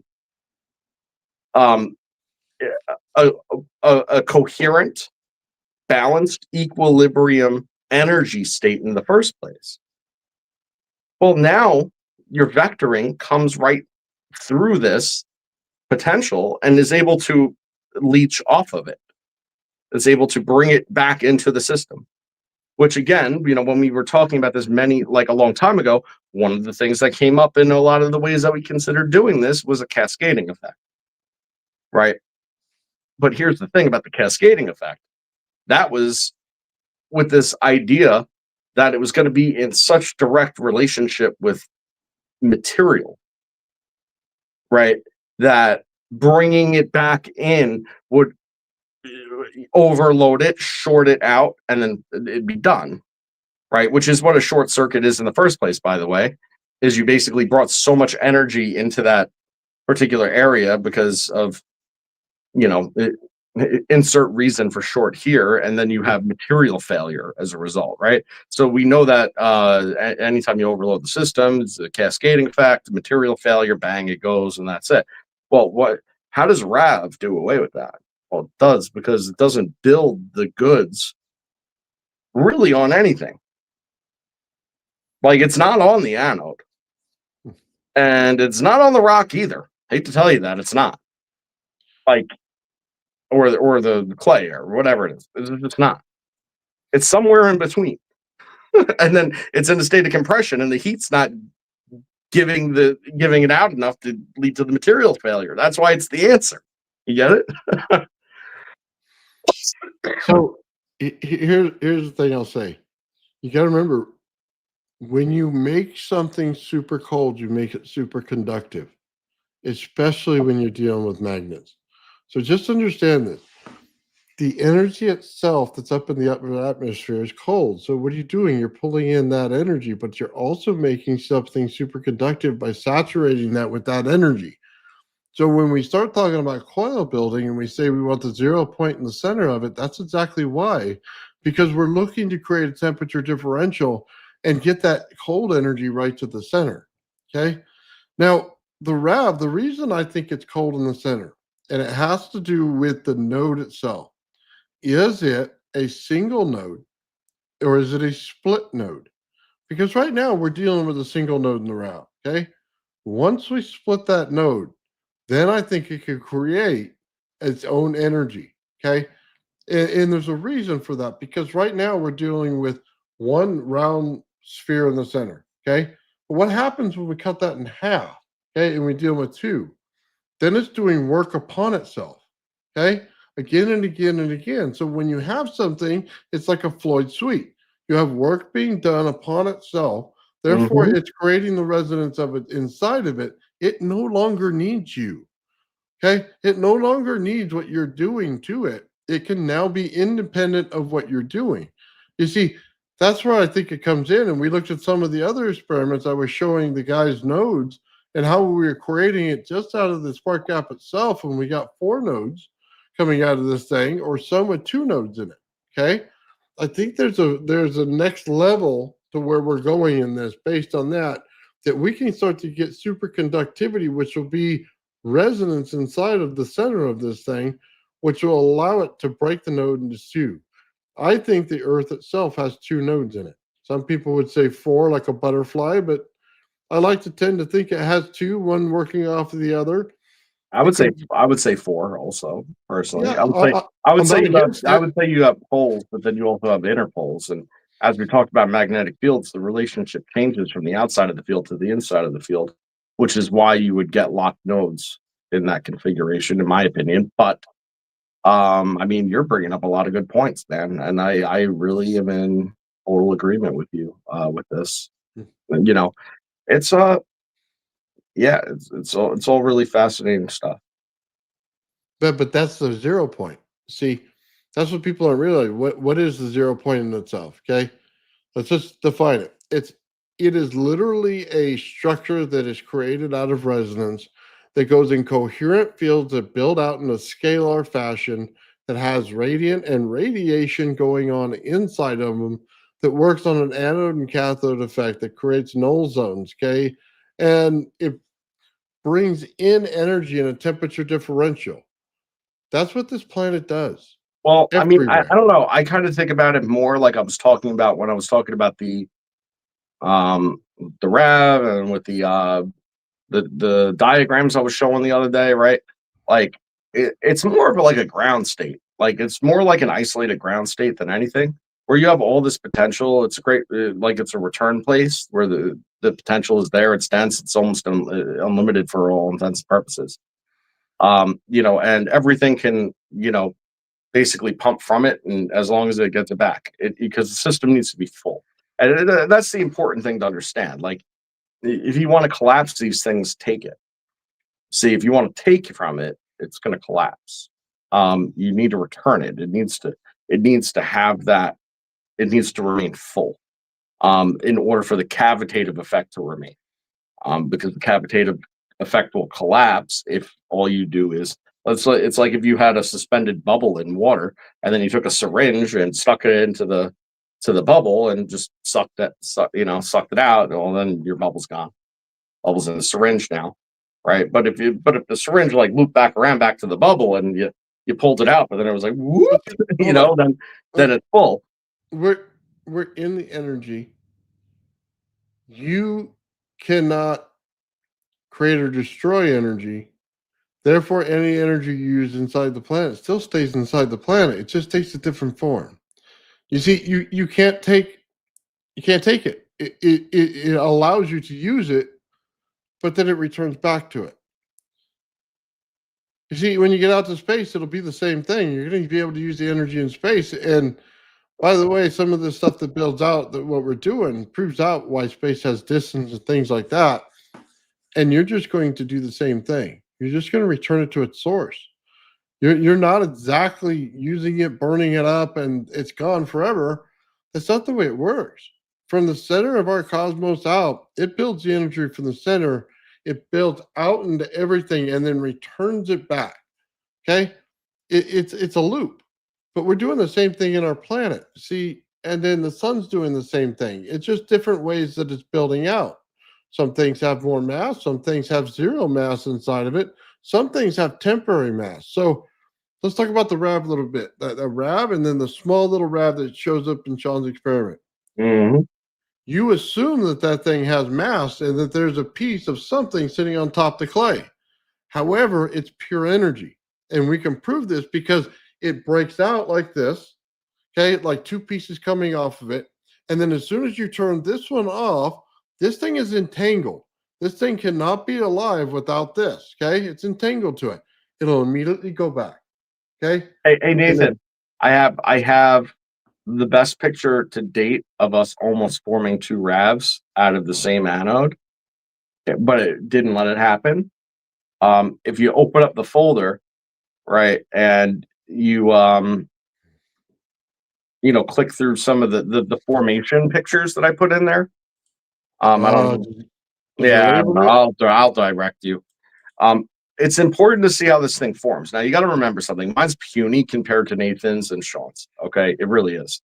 Okay, is it? But I have the photos though that are good. So is it in your folder? Yeah. Okay, give me 1 second then. Sorry, I'm trying to direct this while you're talking. Yep. Yeah, the photo I'm talking about has two. Okay.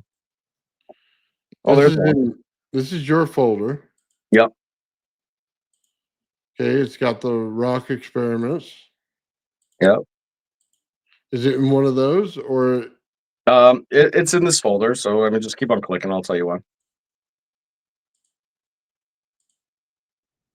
That was a cool picture, by the way.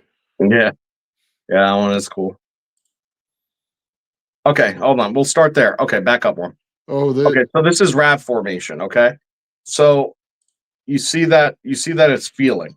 Okay, so it's literally throwing its tendrils out, purple plasma, pulling the cathodic energy through the stone. In this case, it's feeling it out. It needs enough of it to be able to form, and it really does, like Nathan said, it does actually need that initial reaction to get whatever tunneling effect occurs. Because and I agree with what it is being carbon, okay, but there's more to that tunneling effect that we have yet to fully understand, because I think that that's acting as a conduit for the cathodic energy to actually flow up in a more coherent fashion. And that's what needs to actually be in place in order for that to occur. But regardless, it doesn't matter. You see that it's out there feeling around. I'm trying to pull. So this mostly happens, by the way, before you have that black spot or before that black spot is all the way through the piece that you're working on. All right. So that's this first one. Here, go on to the next one. Okay. So this was, I believe, the one I'm talking about. Okay.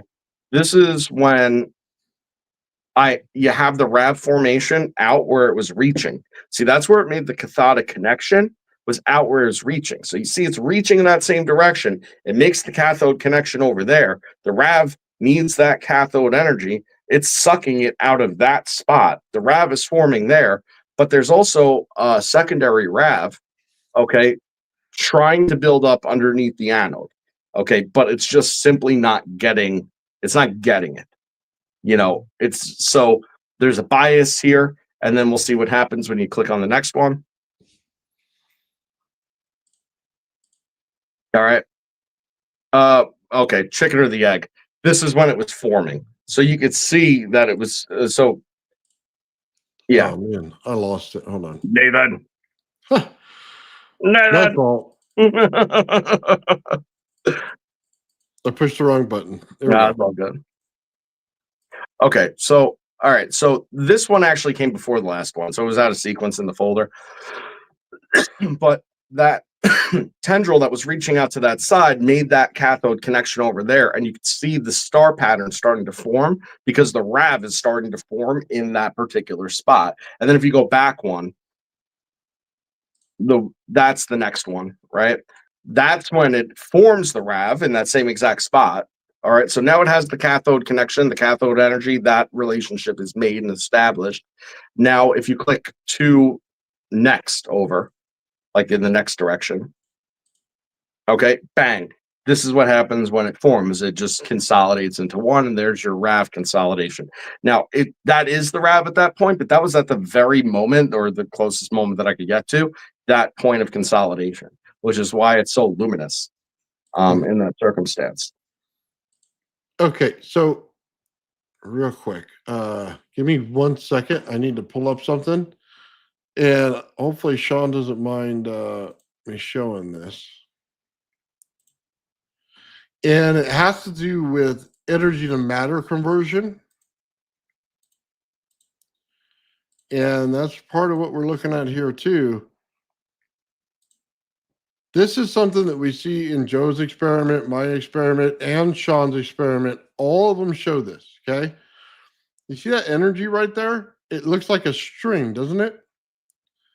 But that energy is pure plasma right there. Yep. But here's the thing. Unless you instantly cool that right there on the spot, it will not become a string. It'll suck right back up into the RAV or into the anode right there. Even though you can see it looks pliable, looks like you could touch it, okay? Because it's not being set. See, if the sun throws it off its set, it gets instantly cooled by space, okay? We don't have that effect here. We're in room temperature. So if we create a different temperature in there, it might change the way the effect is, but you could see it's starting to form something that looks like mass. So it's a great point that you bring up, because the number one thing that I've noticed since day one, and it's present across the board, is that this plasma in this configuration, okay, it acts like a fluid. Mhm. It as far as I'm concerned, there's not one fluid dynamic or hydrodynamic principle that wouldn't be exactly in line with how you would direct and treat plasma. It is a fluid as far as I'm concerned, as far, you know, and the density levels are what that's all about. That's why you don't get when you see those little the novelty things with the ball, with the thing, and you know, you put your finger and it's like the tentacles coming out, whatever. Like that's like a whole other different world than this. Like when you set it up with the cathodic relationship, and you allow it to build, the density levels get stupid. So as it's shooting out of the anode, maybe what is kind of like not being understood is that the plasma density is growing and growing and growing the longer it runs, once the cathodic relationship is established with the anode. Okay, so as soon as that relationship is established in that circuit, so to speak, right? It just gets denser and denser and denser, which is what's going on. Now, it doesn't have losses. I mean, a little bit. And when it's in this form, it absolutely has losses. Okay, but when it's in a RAV form, it kind of like sort of doesn't. Like it just kind of sort of stays that way, Mm-hmm. and it starts feeding itself. Like the cathode's feeding the anode, and the anode's feeding the cathode, and it's like this equilibrium situation that's going on. So you're just not having the environmental losses. That's why this thing is hot enough to melt a rock. Okay. And like when I say melted, I mean like, yeah, melted. All right. And yet it'll sit there on a surface for 5 minutes on and you can touch the surface. And maybe I'm not saying it's cold, but it's certainly not hot. If you knew the type of heat that it takes to blow a piece of quartz up, okay, and then understand that you touch the piece of blown up quartz directly after, and it's almost room temperature, within 10 degrees of room temperature, you start to realize quickly that this is not what you're not dealing with normal Well, okay. stuff here. Remember when we take your Tesla coil, you'll take all the metal in the room and make it super hot, but it's ice cold. You're right. Hot when you add your capacitance and touch it, and then all of a sudden you get cornerized. Yeah. Yeah. It's radiation that you're playing with right there. So that's what this is doing too. There's no question that the RAV puts off radiation. We're not trying to say it doesn't. The cool thing about this is you see all the black stuff at the top? That's where all of the carbon is. So what happens in carbon is it creates a structure.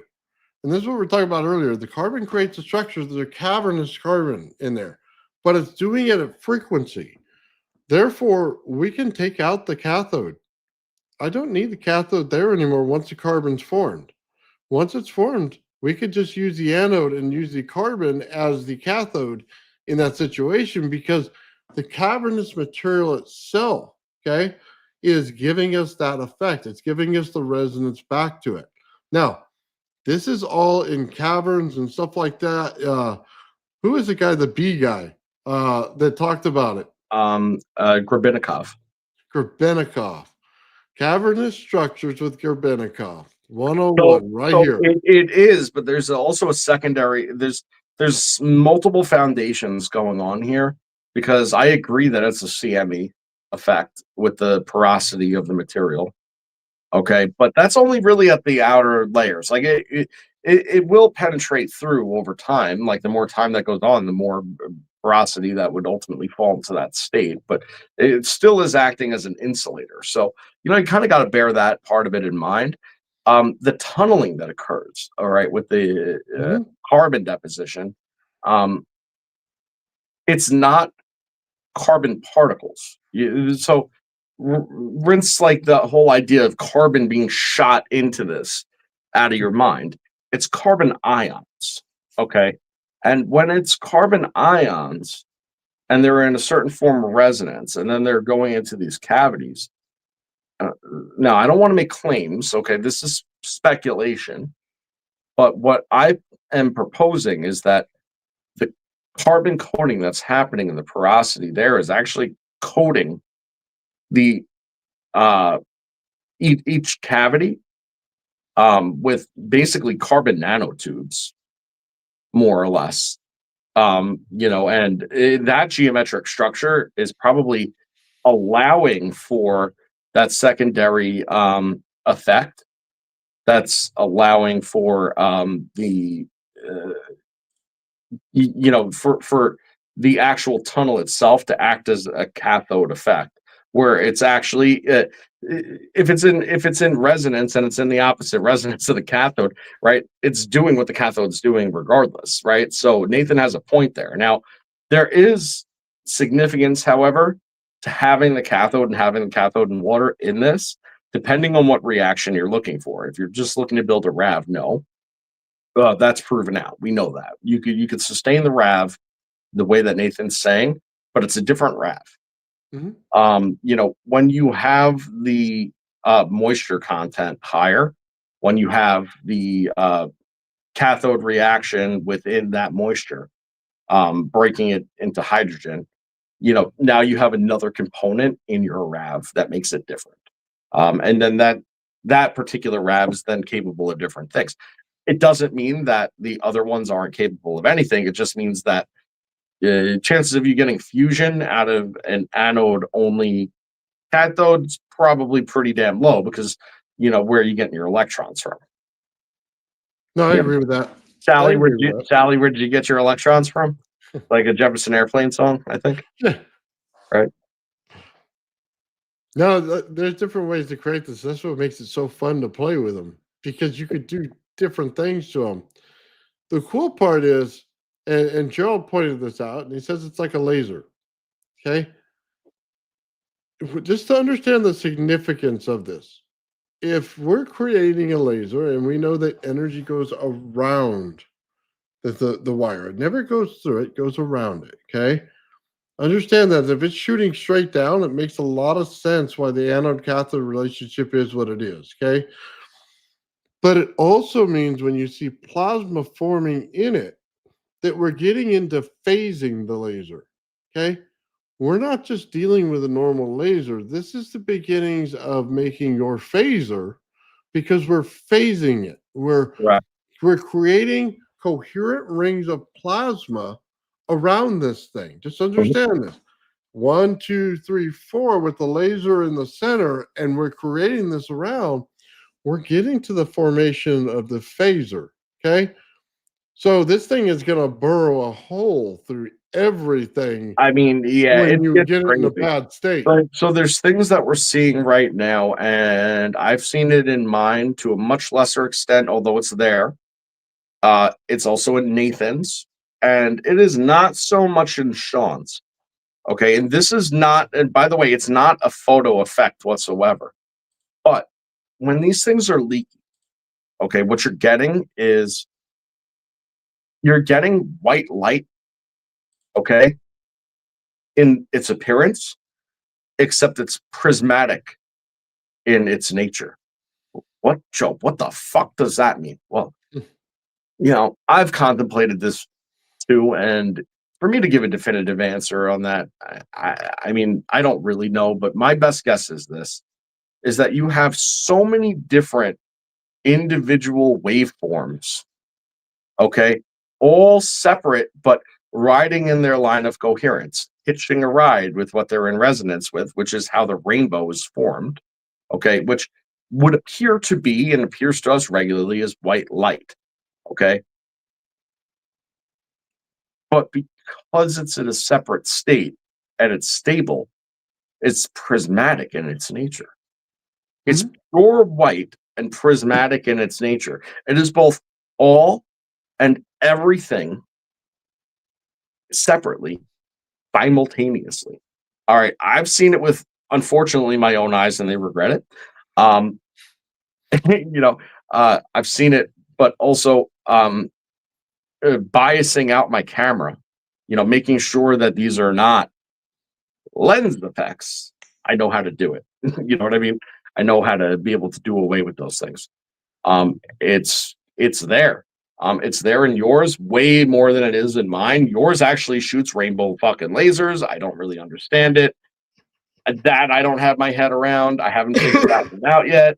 It's just strings of different frequencies riding the rainbow together in a straight line. I have no idea what's going on, but mine's doing it too. Sean's That's doesn't not a do it. camera effect, by the way. That's not a Right. camera It's not a effect at camera all. effect. Right. I've seen that before, and it also flashes different colors depending, like, on what frequency wants to be fucking bad and escape. Or if enough of them start to band together, then all of a sudden you just get a line of blue shooting Oh, out yeah. four sides. That's how it goes, by the way. It always goes in quadrants. So Well, everything shoots out in that's why quadrants. it's important to understand what node we're creating in the center. Yep. We got to find a way to see that.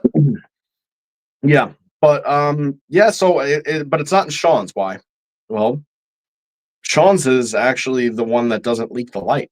That's why. See, Mine leaks a little bit of light compared to Nathan's. Nathan's leaks like this is just like a drunk guy after a fucking Giants game. You know, like Oh yeah, it's yeah, bad. leaving the bar at 3 a.m. after defeat. You know what I mean? It's like, yeah, it's really bad. The thing pissing everywhere. But yeah, I mean, Sean's is tight and neat and tidy. It's Like, because of his power source. yeah, You see, yeah. we're all using different things, except for Sean uses one that's perfect for it. So I want to answer this question. Paul asks, where did you first learn about 0 point? Okay, so for many of out there know, I worked on the gravity flyer for quite a while, and we were building to see if we couldn't do anti-gravity. Where I learned this, how do I say this? We learn about field bubbles in there, okay? And you learn how to build them, what's going on in them, what the aspects are of them. For those of you who've gotten to that level, and I don't think there's many out there, you're building a coherent field bubble just like we're doing in the RAV. Okay, it's a mirror image of it. You got to create the null zone on the outside, which is basically the saturation zone between the static electricity and the magnetic field that's going on out there, and it creates radiation all over the place on the outside of this thing. That's why it starts shutting off things and messes with your computer. We saw that, okay, and I had to go in a deep dive on the Tesla coil because we couldn't figure out what was going on and why it was doing this. So when I did the deep dive on the Tesla coil, we found all kinds of different things that are going on with the impulse zone of the center of it. Okay. We found out that we could take water and make it light up at 3 feet away. I could take ponds and light them up. You know what I mean? All day long, you just put light bulbs next to them and they start to light. We can hit the, any kind of water table and make it light up. When we started doing that, I started putting it into my Rodin coil and into my geometry coils. When I did that, it started to develop a zone in the center of the coil that was different than everything else that I had encountered to this date.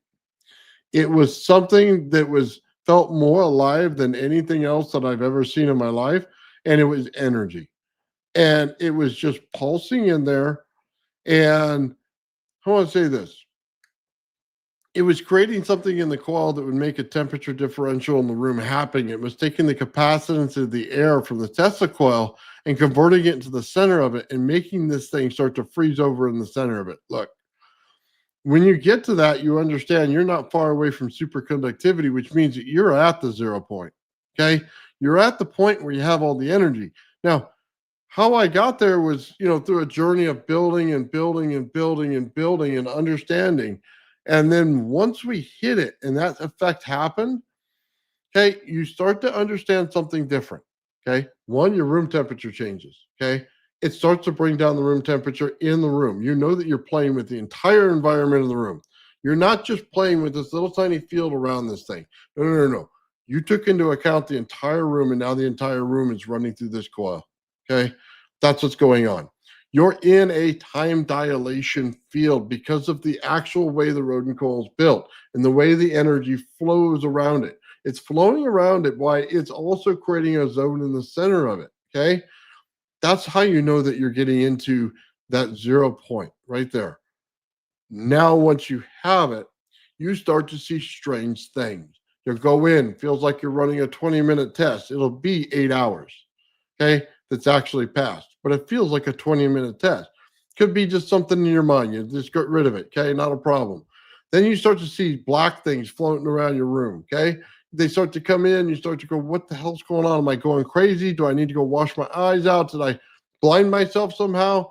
No, they're actually there, okay? That's how you get into it. That's when you So start you're seeing the black. By the way, the black things that we've always talked about from these. You're seeing it now with the RAV, except that since the RAV is in such a state of compression and it's really not dependent on the environment as like nearly like the Graviflyer was, because the field, that's why you see the dark shadows in the RAV. It's the same exact thing. It's just in a more dispersed. See, and with the RAV, you're looking at it from the outside, like that. When you're saturating your whole room like you're doing with the Graviflyer, Inside. you're inside looking out at it. You see, that's the difference. And that's why it appears different, but guess what? It's the same exact thing. And it's freaky, frankly, how something that acts like light can actually be anti-light. And that's exactly what it is. It's displacing the light out of those zones. Displacing. Yeah, And that's Sean, what- that's Sean what it wasn't is. able to turn on or excite any gas light bulbs around it. No, why not? Because it's not escaping. And basically, everything that it's doing, it's just moving the pieces of the environment around without necessarily drawing it in. Which, by the way, I'm going to tell you this. I found a couple of wildly small fragments of my rock. The rock. Oh, the green one, the original rock. The rock. Nice. And I mean, it's like I've said from the get-go. You need like a little chunk of it in order to really be like, oh yeah, that's some doing some weird shit. But I'll tell you what, man, I got to do some weird shit. And it, unfortunately, here's the thing. It's one of those circumstances. It rivals like when Ken Wheeler was talking about the magnetism of quartz situation. Mhm. It's like there's nothing I can really do so much to like show you what it's doing because it's so subtle in the regard that it's doing it. Like it's not like when my buddy was dropping the rock, and even that was a poor example because that was such a small piece too. But I found like they're literally like grains of sand almost, but they're of the rock. I was able to put them in a milk cap, water jug cap, whatever, and I hit them with the Zapper Tesla coil, you know, like the handheld one. Oh yeah. I hit it with that just to see what we do, and you know, that was enough to fluctuate them enough to like if I take a piece of paper and I rub the piece of paper on top, it'll start lifting up an edge. And you can feel it lifting up on your finger. But like, how much is it lifting up? In all actuality, probably like a quarter of an inch, which sounds significant, but like on camera, you'd be like, well, your back finger's dragging a little hard. And it's like, motherfucker, I can feel it. I can feel it pressing up against me. You understand? Like it's not what's going on, but I do have that. So nice. Let's check that out here in another episode, man. That's yeah. awesome. Well, I mean, I do have it right here, though. I mean, here. This is Hold on. that green piece in the middle is actually not it. That's a piece that I found that has some weird effect, but not nearly. There's like 3 pieces in there. I don't want to tilt it too much and lose it. Okay. But the fact that that one piece isn't sliding off should actually tell you something. You see how it wasn't sliding down at all? Now, let's see if I could drop this a couple times and get them. Oh, see, I already lost one out. Hold on. Give me 1 second. Technical difficulties. I got to get tweezers. Get back in there. Yeah, man, this is some feisty stuff. It's super strange. There you go. All right. Get you agitated a little bit. A little piece of paper. Let's see if we can see this. All right. There's no way you're going to be able to see this. Maybe if I make it level. All right. If I move this back and forth. Okay. So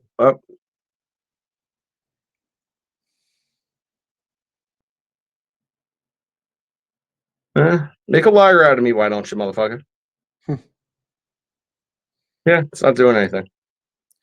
Yeah, you have to put it on videotape then, Joe. Yeah, I And mean, I have show to play us. with it. I'm not going to sit there screwing around with it. Well, and just not bad off, but anyway, yeah, I got it to do it the other day, and it was pretty easy. And it was after I hit it with the coil. So, oh, see, now that it's on the table, it's doing it. I don't know. Whatever, doesn't matter. Hold on, real quick. By the way, those of you who don't understand this, let me explain it. When you're creating anti-gravity, you're creating gravity. That's what you're doing. you're literally creating a gravitational field inside of a bubble. That's why, you know what I mean? What do they call that? God, I'm bad with names today. But you're creating a gravitational field inside of it while you're taking away the gravity of the environment around it.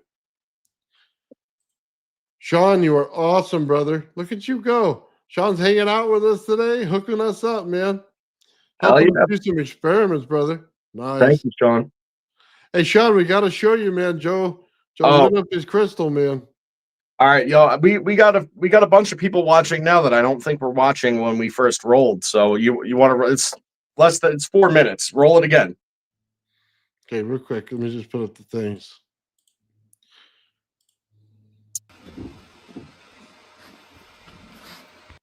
Oh, hold on. This isn't the one. Nope. 3 minutes 40 seconds. Nope, that ain't it. Oh, Okay. Oh, I love that song. Good song. Oh man, I know what it is. Okay. Quartz test.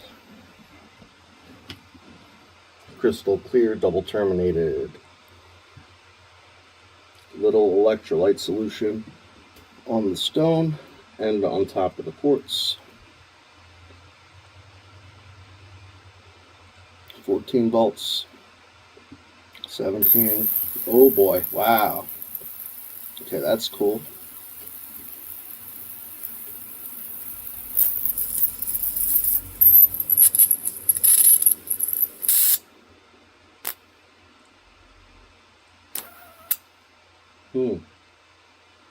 Now, under RAV, it's going through the quartz now. Usually RAV forms at 30. 30, it goes off. It was going through. Now it's on it. So what's going on here? Let's go ahead and turn it up a little. Oh, look, the RAV is inside the quartz. No, it's not. I have to say that.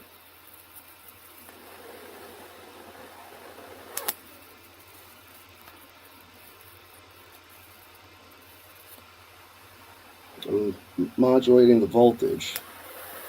Let's try to get it inside. Yep, there it goes. It's inside the quartz. Not yet. Yeah, it's almost there. It's almost there.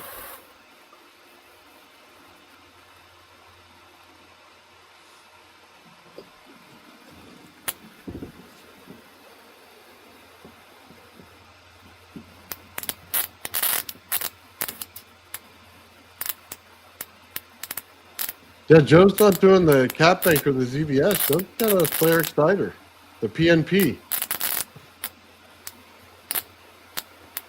It's only at 33 volts right now.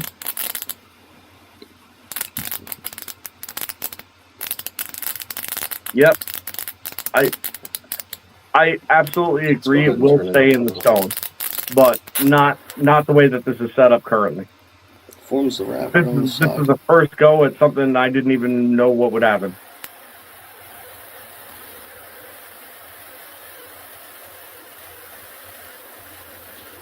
Sean, don't ever think we don't need you. You're the leader of the group, buddy. It's inside. Yeah, you ain't kidding. We would have never thought of this. Now it's going through it. You can see Yeah. it going through it. It is inside of it now.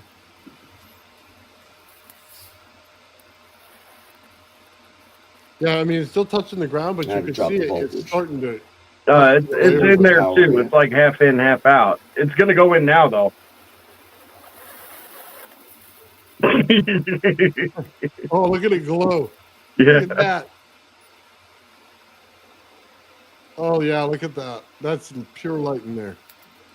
Now you know when it goes in because it starts blowing up. Oh, there. We Like lost that. it.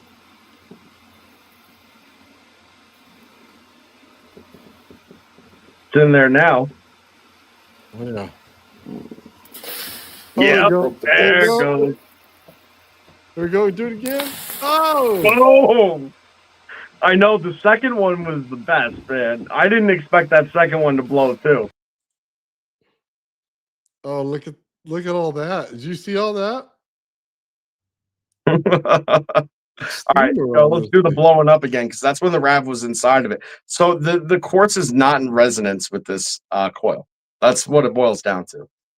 It's trying to force the quartz in resonance, and then it's blowing into pieces. Well, because you have the Slayer exciter. Yeah, That well, PNP tried to put everything in resonance. that's what I'm saying. It's forcing the quartz into resonance. The rav is like, I don't give a shit. Oh, look, I could form in here. It did eventually. It wasn't its path of least resistance, so that wasn't its go-to. But as soon as it was like, you know what? Yeah, okay, screw it. Let me get in here. It was because the quartz was falling into resonance, but the quartz can't fall into resonance with this because it's incompatible. So it blows the crystal lattice structure apart, and that's that. And none of the quartz was hot. It's like I said, none of the quartz was hot. I picked it up with my bare hands, not out of the water, off the table and stuff next to, that it is on. Immediately after the experiment, I powered it down and I was like, picked up a piece of quartz. It was like a chunker. And it was slightly warmer than my skin. That's wicked. Yeah, man. Look at that rock. He created a rab on a rock, Sean. Yeah.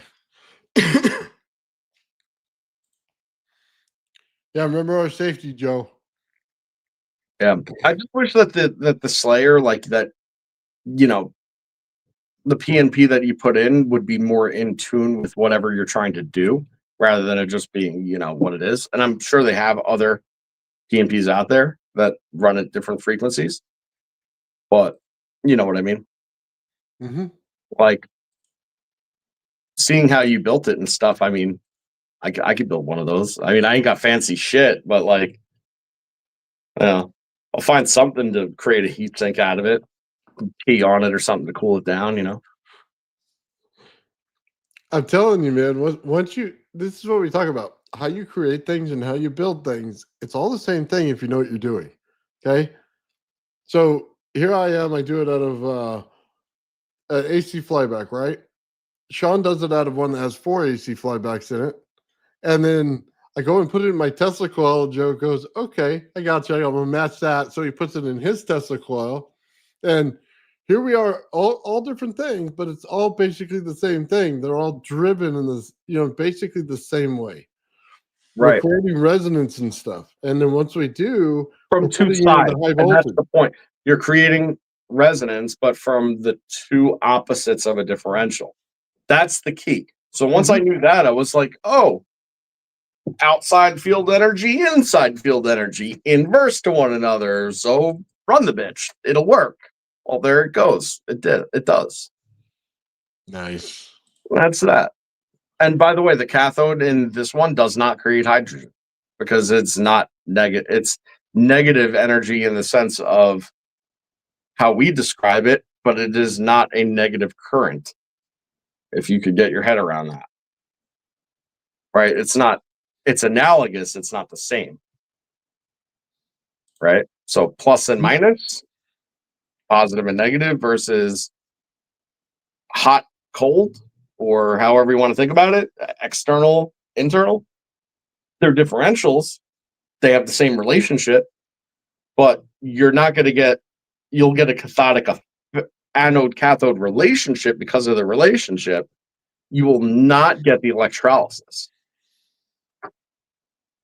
because the energy is not the same. I don't know that heating it first would do anything good. It's more of the radiation it's creating in there that's causing the effect. What am I missing? Oh, heat the crystal first. No, not too much. I think that there's two things that you can do, and I don't know that the first one would even make much of a difference. I think that the best chance you have is if you have lab quartz, okay, that you're bringing the energy into, with the lattice structure. Okay, so it's got to be directional. All right, and then on top of that, no fractures, which is why I'm saying lab quartz. So you don't want any fractures because the fractures are where it's trying to run through, and then it's it's actually growing the RAV in the fractures, which is shaking the fractures, creating more fractures, and breaking the lattice structure apart. And if you look at the shards that actually broke off of it, they're in line with what the crystal lattice structure bonding would have been. So it's not blowing apart arbitrarily; it's breaking apart based on its lattice structure. Mhm. So it's breaking it down. And if you broke down a smaller and smaller and smaller piece, it would break it down until it was nothing but silica molecules. See? That's what it would do, is break the lattice structure because it's out of resonance. Once you bring it into resonance with it, though, where it's in a coherent state, it's not going to do any of that. It's just going to throw the quartz into resonance, and then it's going to build in there, because why wouldn't it? It could already go in there, is the point. And how does it go in there? Well, it goes in there the same exact way that the tunneling of the carbon occurred, right? So you ionize, you're basically putting ions into the lattice structure through the anode and the cathode. And then once those ions build up in there, then they could sustain in there, which is why they don't need, like the guy was saying, if you get it right, it stays. Well, why? Because it's in resonance. It has all the energy potential it needs, and it's captured in the lattice structure. And you've managed to inject the ions that you need to create the cathode into the crystal. So you need to do the same thing with it, and that's what it was trying to do. It was trying to burrow through with those ions, but because it was fractured, instead it was just, depositing in those voids, furthering the cracks. You see what I mean? Mhm. So So there's the mechanism to it. so why does plasma want to self-confine? Well, it goes back to what we were saying about the magnetic field and how it's working versus the dielectric. Remember, your dielectric pushing out, your magnetic field's pulling in. So what's going on when they meet is you create the null, and the null will not let it pass. That's the secret to it. That's the anti-gravity zone. That's the zone you need in all of this stuff to create. That's the one that scientists are not creating when they're trying to do their cavitation to make energy out of this. They're basically using a magnetic field on the outside to hold this thing in, instead of understanding the principle that it needs to be that saturation zone where the negative and positive meet, and they create the null. And the null holds it in, because you're looking at the magnetodielectric effect when you're doing it, because the magnetic field tries to pull in where the dielectric tries to push out. That's why it's doing it. That's why it's self-organizing in the way that it is, and the resonance works right along with it. So what it actually produces is a scalar field that builds out in temperature and energy and frequency as it builds out, which is a perfect understanding of scalar, by the way, is the RAV. Because as soon as you create it, we were looking at this earlier, Joe and I were, every time you build out zones and stuff like this, right? You're building out areas that it goes around in the sphere itself. So you could see it.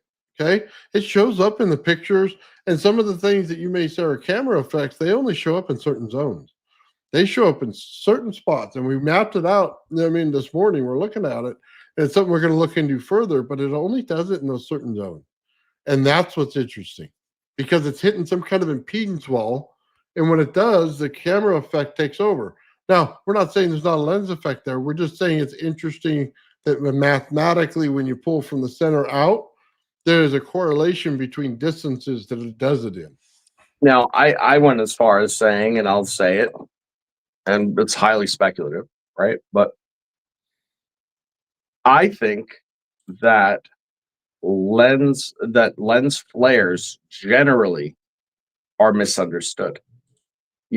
I think that they chalk it up to the angle of interaction between the light and the lens, and then they came up with an explanation that seems logical based on those interactions. But what I think that they left out of that consideration is that the light has to come from a source. You'd never get a lens flare if your light source okay, is not in view of the lens.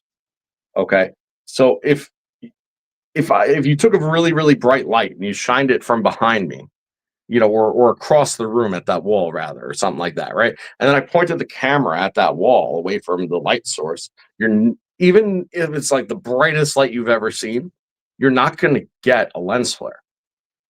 Get it? Right? It has little to do with the diffused light and the that's being picked up off the sensor. It has everything to do with the interaction between the lens and the source of the light. So what you need to ask yourself in that context then is, well, what data can be extrapolated about the light source itself from the flare? Because if the light source must be present for the flare to occur, Mhm. and it's relative one and the other, then what can you see in the lens flare with all these unique geometries and things like that, right? That are relative to the source itself. What is it telling you about the source that you can't see because of the emission? And that's what I'm getting to. I think that that's been ignored in anybody's contemplation of what a lens flare even is, because I think that it's limited to um, uh, you know, it's basically a negative effect, you know, that's looked at as a disturbance to do away with, right? I think that it's looked at as um, an interesting camera effect, if that's the context. So you're Mhm. looking at photography and sensor technology that it affects, and in both, it's either novel, okay, or it's a disturbance. So Mhm. why ever look into the importance of it then, if that's how you're treating it? And I don't think they ever did. I don't think they ever thought about that. What does it say about the source that's creating it? And that's what I'm trying. That's the parallel that I'm trying to draw here. And I'm doing it in a scientific way. And I'm keeping it separate of RAV for now because it may be a tool. We don't know how to use that tool yet, right? And it as a topic is interesting and worth exploring, and it's something I'm interested in doing. But I don't think that it's worth taking away from the RAV. And the stuff that we know, right, in order to sit there and bring it up as a topic of conversation continuously, kind of I like we agree. were, because I just don't know what we're seeing and how that correlates yet. And when Okay. I do, I better have some damn good information to bring to the table. You know what I mean? But I think you saw my method. You had commentary on my method that I actually agreed with. I think between point A and point B, there's going to be data coming out of that is going to probably interfere with a whole nother realm of science. Yeah, a I whole don't doubt that. right. There's that if we crack that one open where it's like, oh, these annoying lens flares, it's like, oh, what's that say about the light source? Oh, here's how you could actually extrapolate the data out of this hologram Mhm. from the light source itself and what it'll tell you about the light source. You'd be like, oh fuck, we missed that one, didn't we? Yeah. Well, that's what I'm saying. So I just want to get back to the null zone for 1 second because Yeah, yeah. people were thinking what it is. Is it resonance? What is it?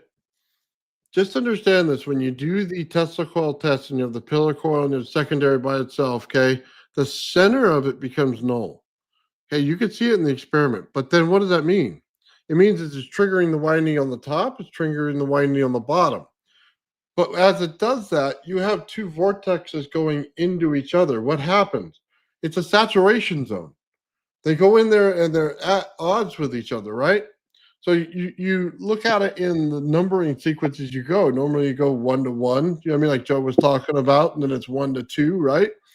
But that's what's going on there. They're hooking up to each other. So whether you want to say they're positive and negative, and then they get together and they create that zone where it's so saturated that it's full of energy, but it's all canceling each other out because it's trying to interact with the other part of it. That's what's going on here. Okay. 100%. That's the null zone. That's why it's building out this way.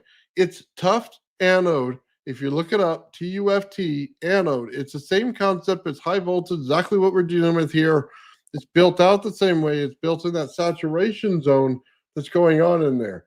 So I don't care if you look at it as cold, hot. I don't care if you look at it as positive and negative energy. However you want to say it, that's what's going on there. Okay, we're creating a saturation zone where they're trying to interact with each other. And then outside that, you'll see it.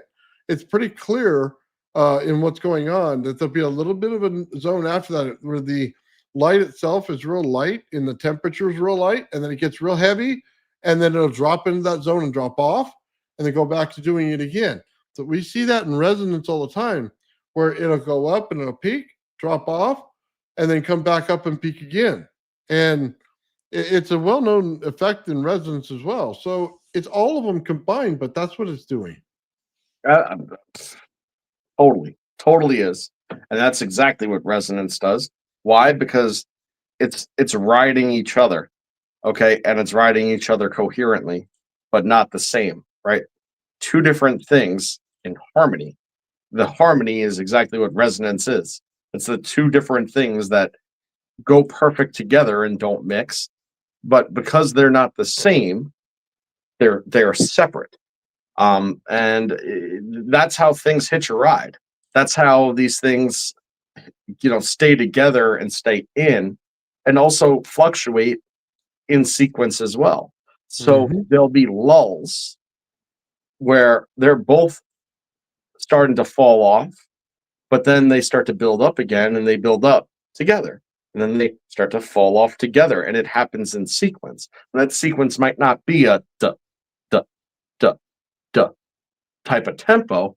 It might be, kind of polyrhythmic in its nature, where you have like one thing kind of going on here, but then another one going on here, but they're in response to one another.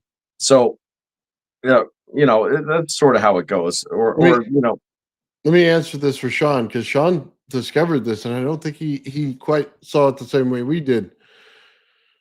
When you didn't get your light bulb to light up, the gas didn't excite. Okay, just understand this. We use the impulse zone of our Tesla coil, which is the center, and we light up light bulbs all day long.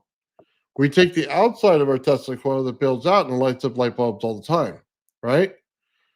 But what happens in the zone when you have all of this energy in a RAV and you can't get it to light up? You can't get that gas to excite, okay? Why?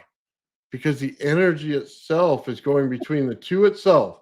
Yeah, Okay? it's held in. It's held in. It's a membrane. It's created a membrane. It's not leaking out, which is exactly what. Exactly. That's right. Then that's exactly what Nathan and I were talking about, which is like mine, small little puny thing that does whatever it does and likes to break pieces of quartz into a bunch of pieces and whatever. It looks like a Ghostbuster cannon. Then Nathan's, so it's like just to basically probably give you fucking cancer. And then Sean's, does nothing. It's the boring one. No offense. But no. And guess what? It's the best one. The point. That's what it's supposed to be. It's not supposed to be any of these other things. These things are good that Nathan and I are doing to show what it is that's going on that you cannot see inside of what Sean's gotten right.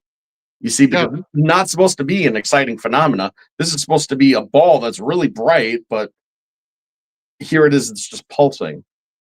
You see, and that's it. But just understand this: the zone picks up in between two energy zones. Okay, that's what you got to see. There's an energy zone, and you're picking up the null inside of that. Okay, that's why it's all the energy all in one, but it's not letting it escape. It's saying you can get out over here, you can get out over here, but you cannot get out right here. Okay, we're not letting you out to excite that gas. You will not light that bulb. That's what it's telling you. It's telling you it's canceling each other out right there, but it's not no energy. It's all the energy. Okay, that's the difference in understanding it. Right. And honestly, you never even need to touch the stuff, because as long as it remains in that equilibrium state, as long as it's pulsing and it's doing its thing, all that resonance is being thrown off of the thing by creating perturbatory oscillation. So it's creating waveforms, concentric waveforms that are then breaking up into their own waveforms that then can throw other things into resonance, so you never have to touch the thing. And that's the point. Like, you never have to touch the thing in order to get massive amounts of other things into resonance that could then be used. And again, it's all about that compression. You don't want the things to mix. You don't want the things to leak. You want it to stay right where it is. Yeah, but, okay, hold on. Nature has a funny trick they like to play on you. They like to build things really big and really small and make you think they're different. So when you look at a black hole, what is it? It's a Right. null zone. Well, at the end of the day, but right, the black light hole out. itself is like a pinprick potentially. Everything that you're seeing is just whatever it's brought into it.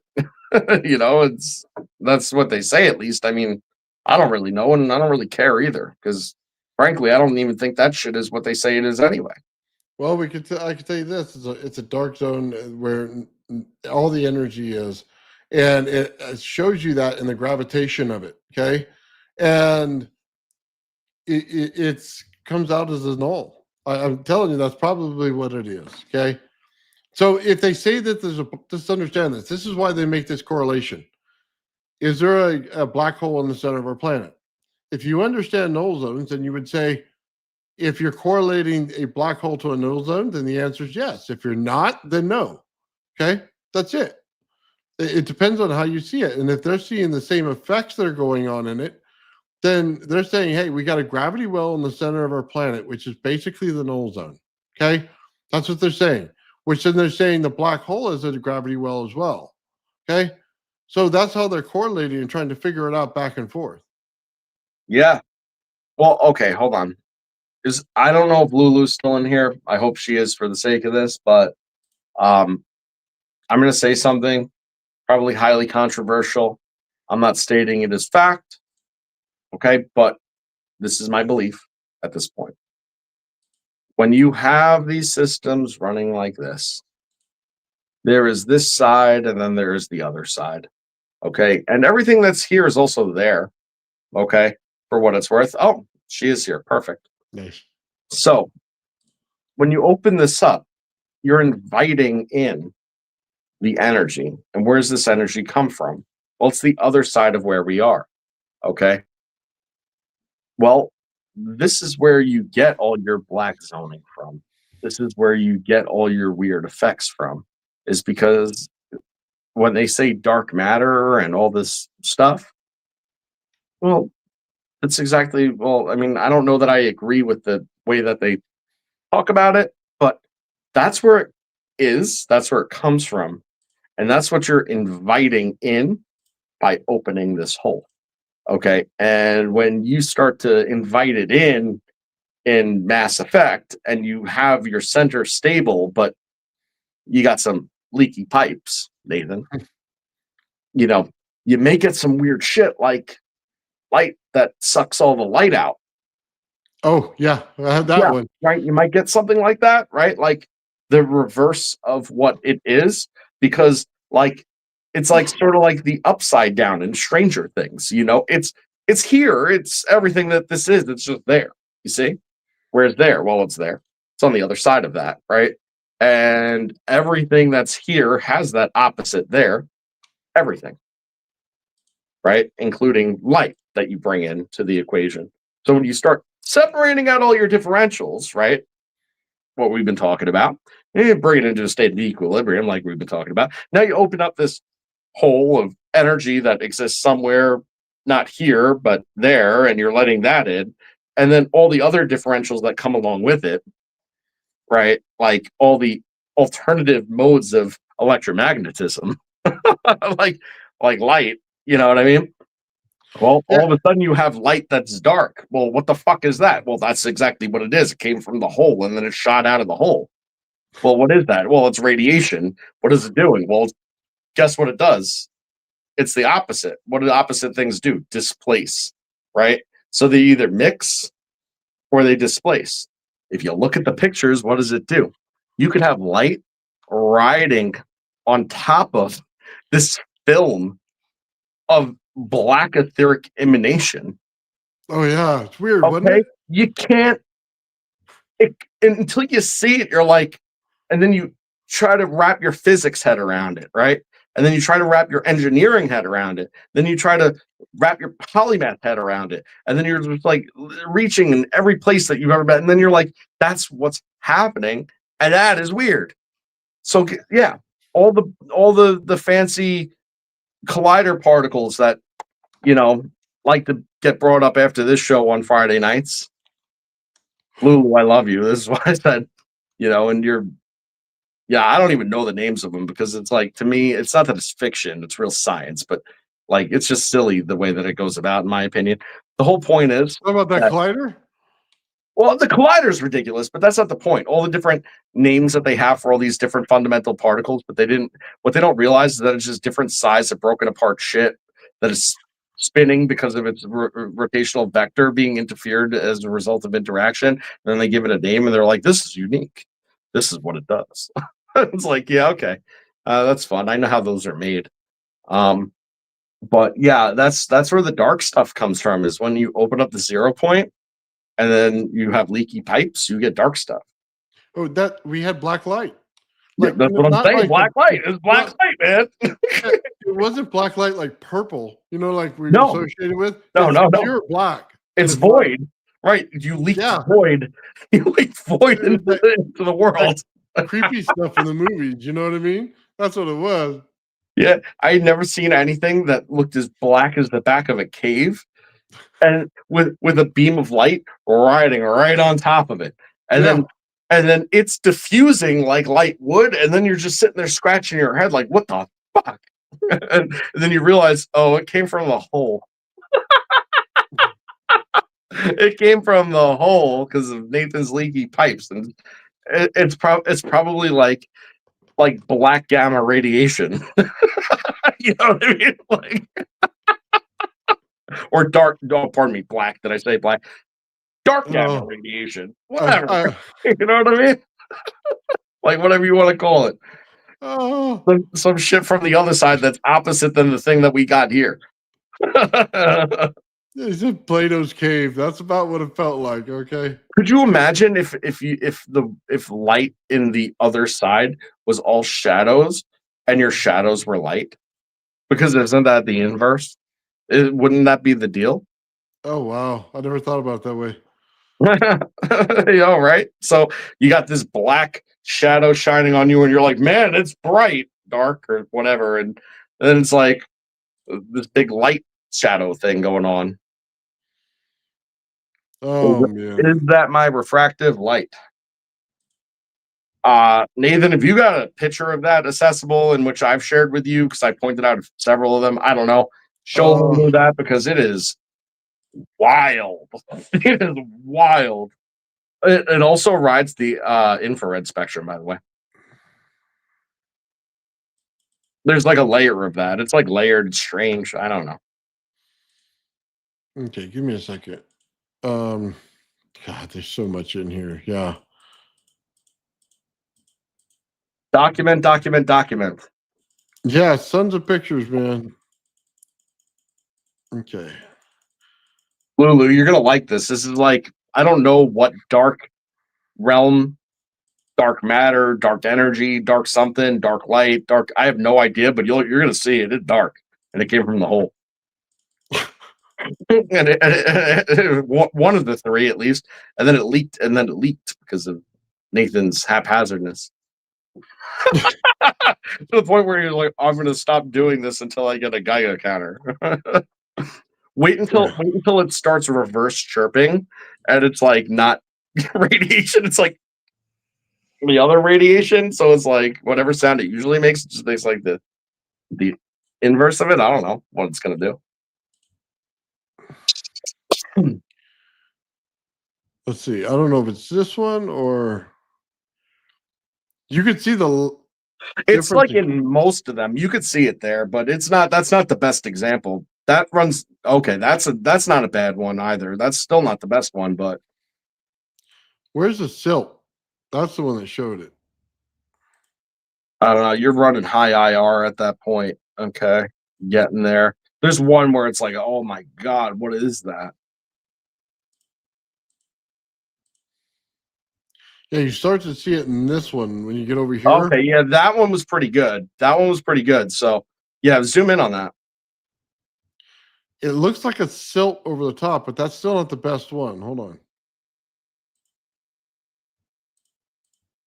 Yep, that one. Back. Yeah, there you go. Hold on, back or Nope. now? That one. That one's good. Yeah, you see it darkening it out and the light coming over the top. It acts like light, and it's just darkness. Hold on. I think there's a better one. That one's pretty rad too, but that's like IR spectrum stuff, unless if that's just the bleed through from the clay.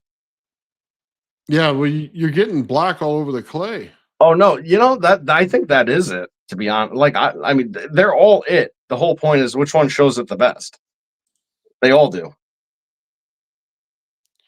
Yeah, it darkens out the clay. Okay, zoom in. If you zoom into these, you can see black streaks through that infrared.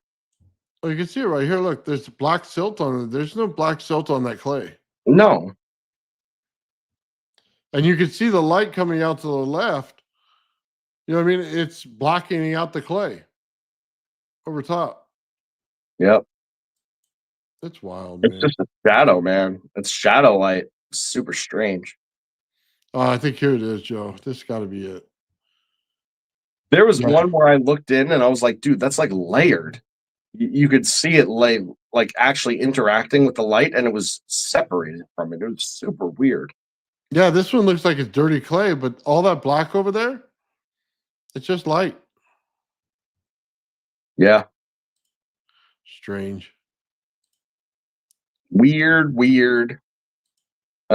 Spanish. That one. Last one. That one's good too, but last one. Yeah, zoom in on that. Who's that? The Spanish Snow White. Weird, right? Yeah.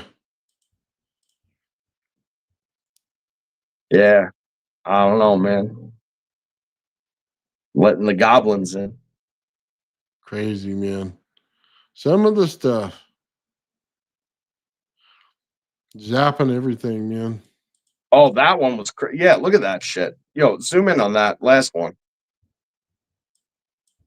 The one after that, there was like a whole black void thing, but you could see. Yeah, okay, right. Oh, you see on the left, yeah, right there. Right, you could see that it's blacked out, but look, it's light, and the light was like riding right on top of it.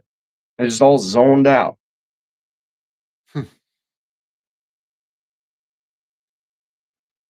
Yep. Yeah, that's cool, man. Yeah. Yeah. Okay. Lulu makes a good point. Like, what about the front spectrum, aka like light you can't see?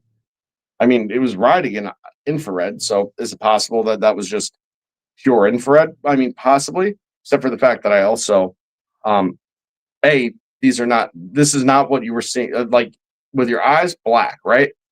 Now, not with your eyes, camera sensor, not your eyes, can pick up beyond your spectrum. Color saturation will also pick up minuscule amounts of any outliers. Okay, and you're getting mild IR on the outside and still black on the inside. So, I mean, it depends on what your camera sensor is rated for as far as what it's picking up. But your sensor picks up a lot more information than the data that's used to make the picture. Meaning that there's a lot of filters that it goes through and such, right, before it creates the picture. Now, artifacts from those filters are still left behind, and they could be exploited by non-interference type enhancements. So there's certain things that I do and certain methods that I use of adjusting all of the levels over and over again in a specific sequence that will bring out the true spectrums of it. So if there's IR spectrum at all, it'll bring it out. And in those, they were mostly just black. Now, there were ones that lit up red. So if Magneto's correct here, then the colors of the light canceling the opposing colors within the space, not black. But that's the whole point. They say that, out in space, there's light everywhere, right? But until you get some of this effect where you start seeing it do this and it starts to make the black, you really don't understand why the black's there. Now we do. Think Well, about I the don't know. The sun. black's there because it's not manifest. Well, think about the sun and how big of the energy field it has. I mean, if any of this is out there, then it's going to be dark. But I mean, like for instance, green and purple light, I would assume, like which you have green and purple light spectrum stuff coming out of this, right? Would cancel out to black, but the idea of getting it zoned out where green and purple exclusively are zoning out to the same exact thing in a totally non-diffuse state to the point where they're not present whatsoever, in the color enhancements to create the black. Just, I'm not saying it's impossible, but I mean, just seems rather low probability. There's some weird shit out there that I don't really understand. And I think what I'm bringing to the table is something that, like, I mean, does it even exist? I have no idea. I said it from the get go. I was like, I have no idea. But light cancellation, yeah, sure. I mean, that's a thing. But then you'd end up with still, some type of luminance, which you're not getting. You're getting anti-light. You're getting, you're getting a situation where it's draining the light from the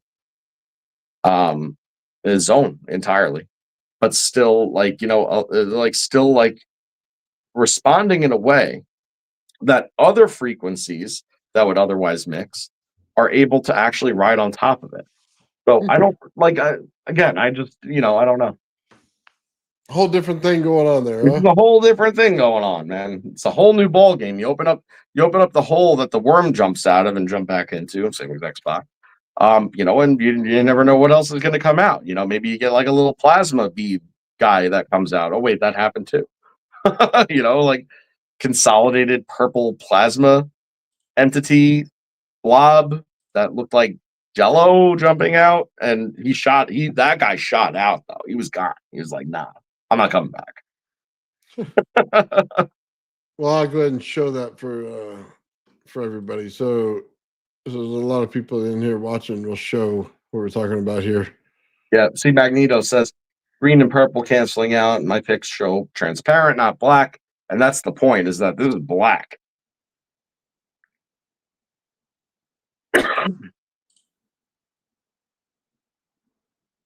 Oh, there it was.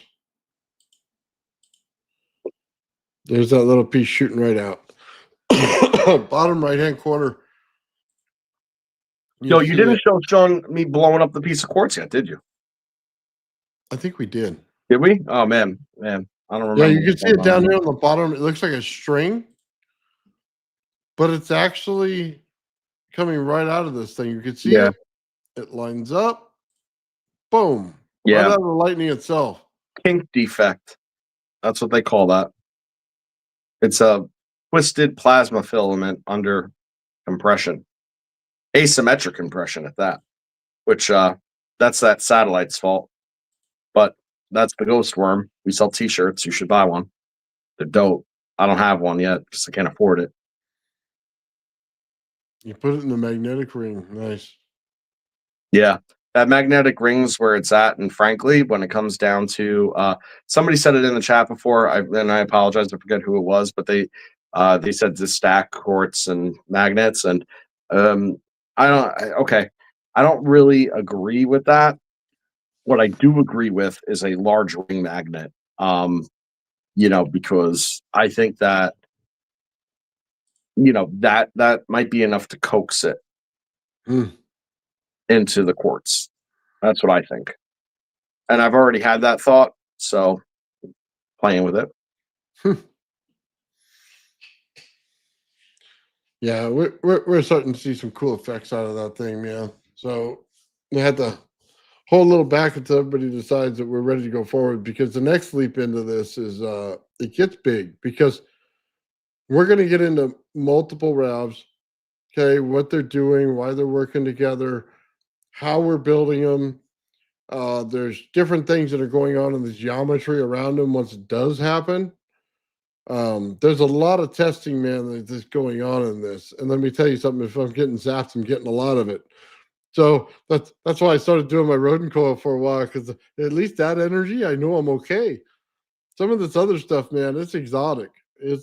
I got to get a Geiger counter for it, because it's really Yeah, bad. it's definitely, this is exotic stuff. I mean, this is more than just spark gaps. This is, and those things are dangerous, by the way. Like regular ass spark gaps, this is like dangerous. But nonetheless, I digress. Um, By the yeah, way, just so everybody knows, we're usually around 100 kilohertz when we do this experiment. That's usually where Rab forms. But in my last experiment, we're creating it right around 250. So you know what's great about 250 for me, Joe? what's And good? it is because most of my coils are set between 250 and 300 kilohertz. And guess what? Nathan's got it figured out. Okay. Mhm. We're going to get this thing rocking, man, to just turn on Tesla coils everywhere. You see, you got the null zone in there, but then there's zones that it's open. So where are they? Can I map them now? Can I map each zone coming out from this that we cannot see? Can we create a bigger map?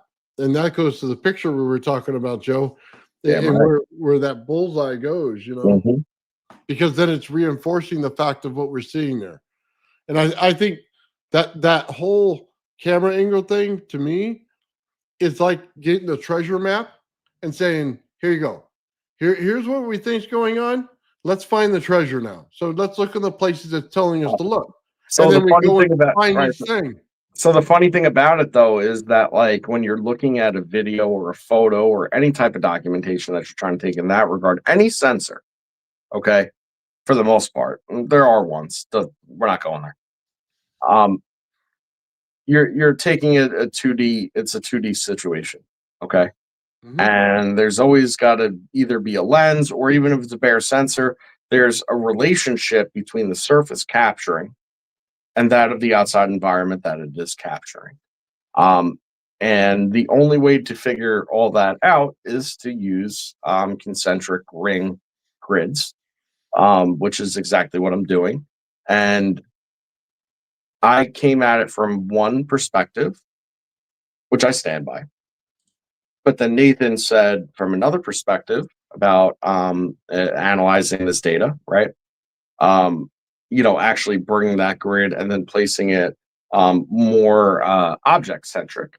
And then that's when I kind of realized I was like, well, the answer really should be that you should be having a ring grid over all of your main components. And what that's going to do is create interference patterns in these ring grids that you could then actually extrapolate data out of based on the relationship of the curvatures. Okay. So that's Nathan's approach, right? Was a ring grid on top of the object. Mine was to take into consideration the convexivity of the lens. So if you combine those ideas, you put one on the object being refracted, and then one in the to take into consideration the convexivity of the rings, you're going to end up with a pattern. And that pattern is indicative of the two-dimensional analogous pattern to bring it into three dimensions, if that makes sense, because of the way that the interference patterns would go, and then it works like a hologram. See, it's exactly how a hologram is built, Mhm. um, and that's the key to being able to unlock what the refraction is in this. But it also happens to be the key to other things too, because you could tell a whole bunch of different relationships by being able to line up these concentric patterns. Yeah, just I'll put this up here real quick. This is the temperature right here. So everything we're based on what we're doing, by the way, you don't need the camera lens effects to see this stuff. This is the temperature itself from the thermal camera of what it's doing. Right. We're seeing the rings. There's no Yep. getting around it. It's there. Those are individual and independent zones Yeah. in It, non-diffuse state. And what is it showing? It's showing colder on the outside and hotter on the inside. So you're probably right, Joe. Look, so let's look at the thing real quick. The inside is blue, right? That's the hot. Okay, so let's look at the little meter to the right. And you're going to see, I'm going to put this on, there you go. Look at the little meter. So we see the 259.7 Fahrenheit is the center, okay? Then we look out to the green zone. The green zone is getting closer to the 50.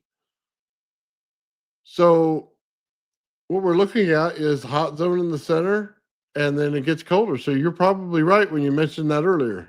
But so this is in Sean's example, right? And in Mhm. Sean's example, again, there was a hydrogen component, especially off the initial configuration. And if you think about the hydrogen component in that, um, the reaction lends itself to ripping the valence electrons from the atoms. And what does that mean? It means that you have electron atom soup in spiralitic separate torsion, which would be a massive generation of heat.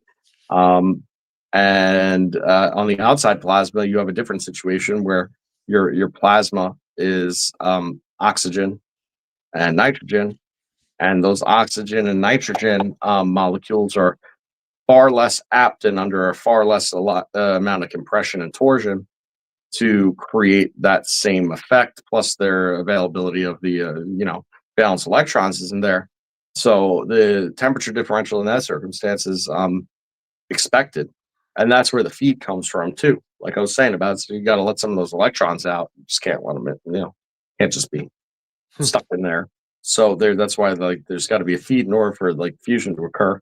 But again, in order for any sort of hydrogen fusion, is probably very unlikely, or not unlikely. I mean, just I would say it's occurring just very, very small to the point where it would be superficial.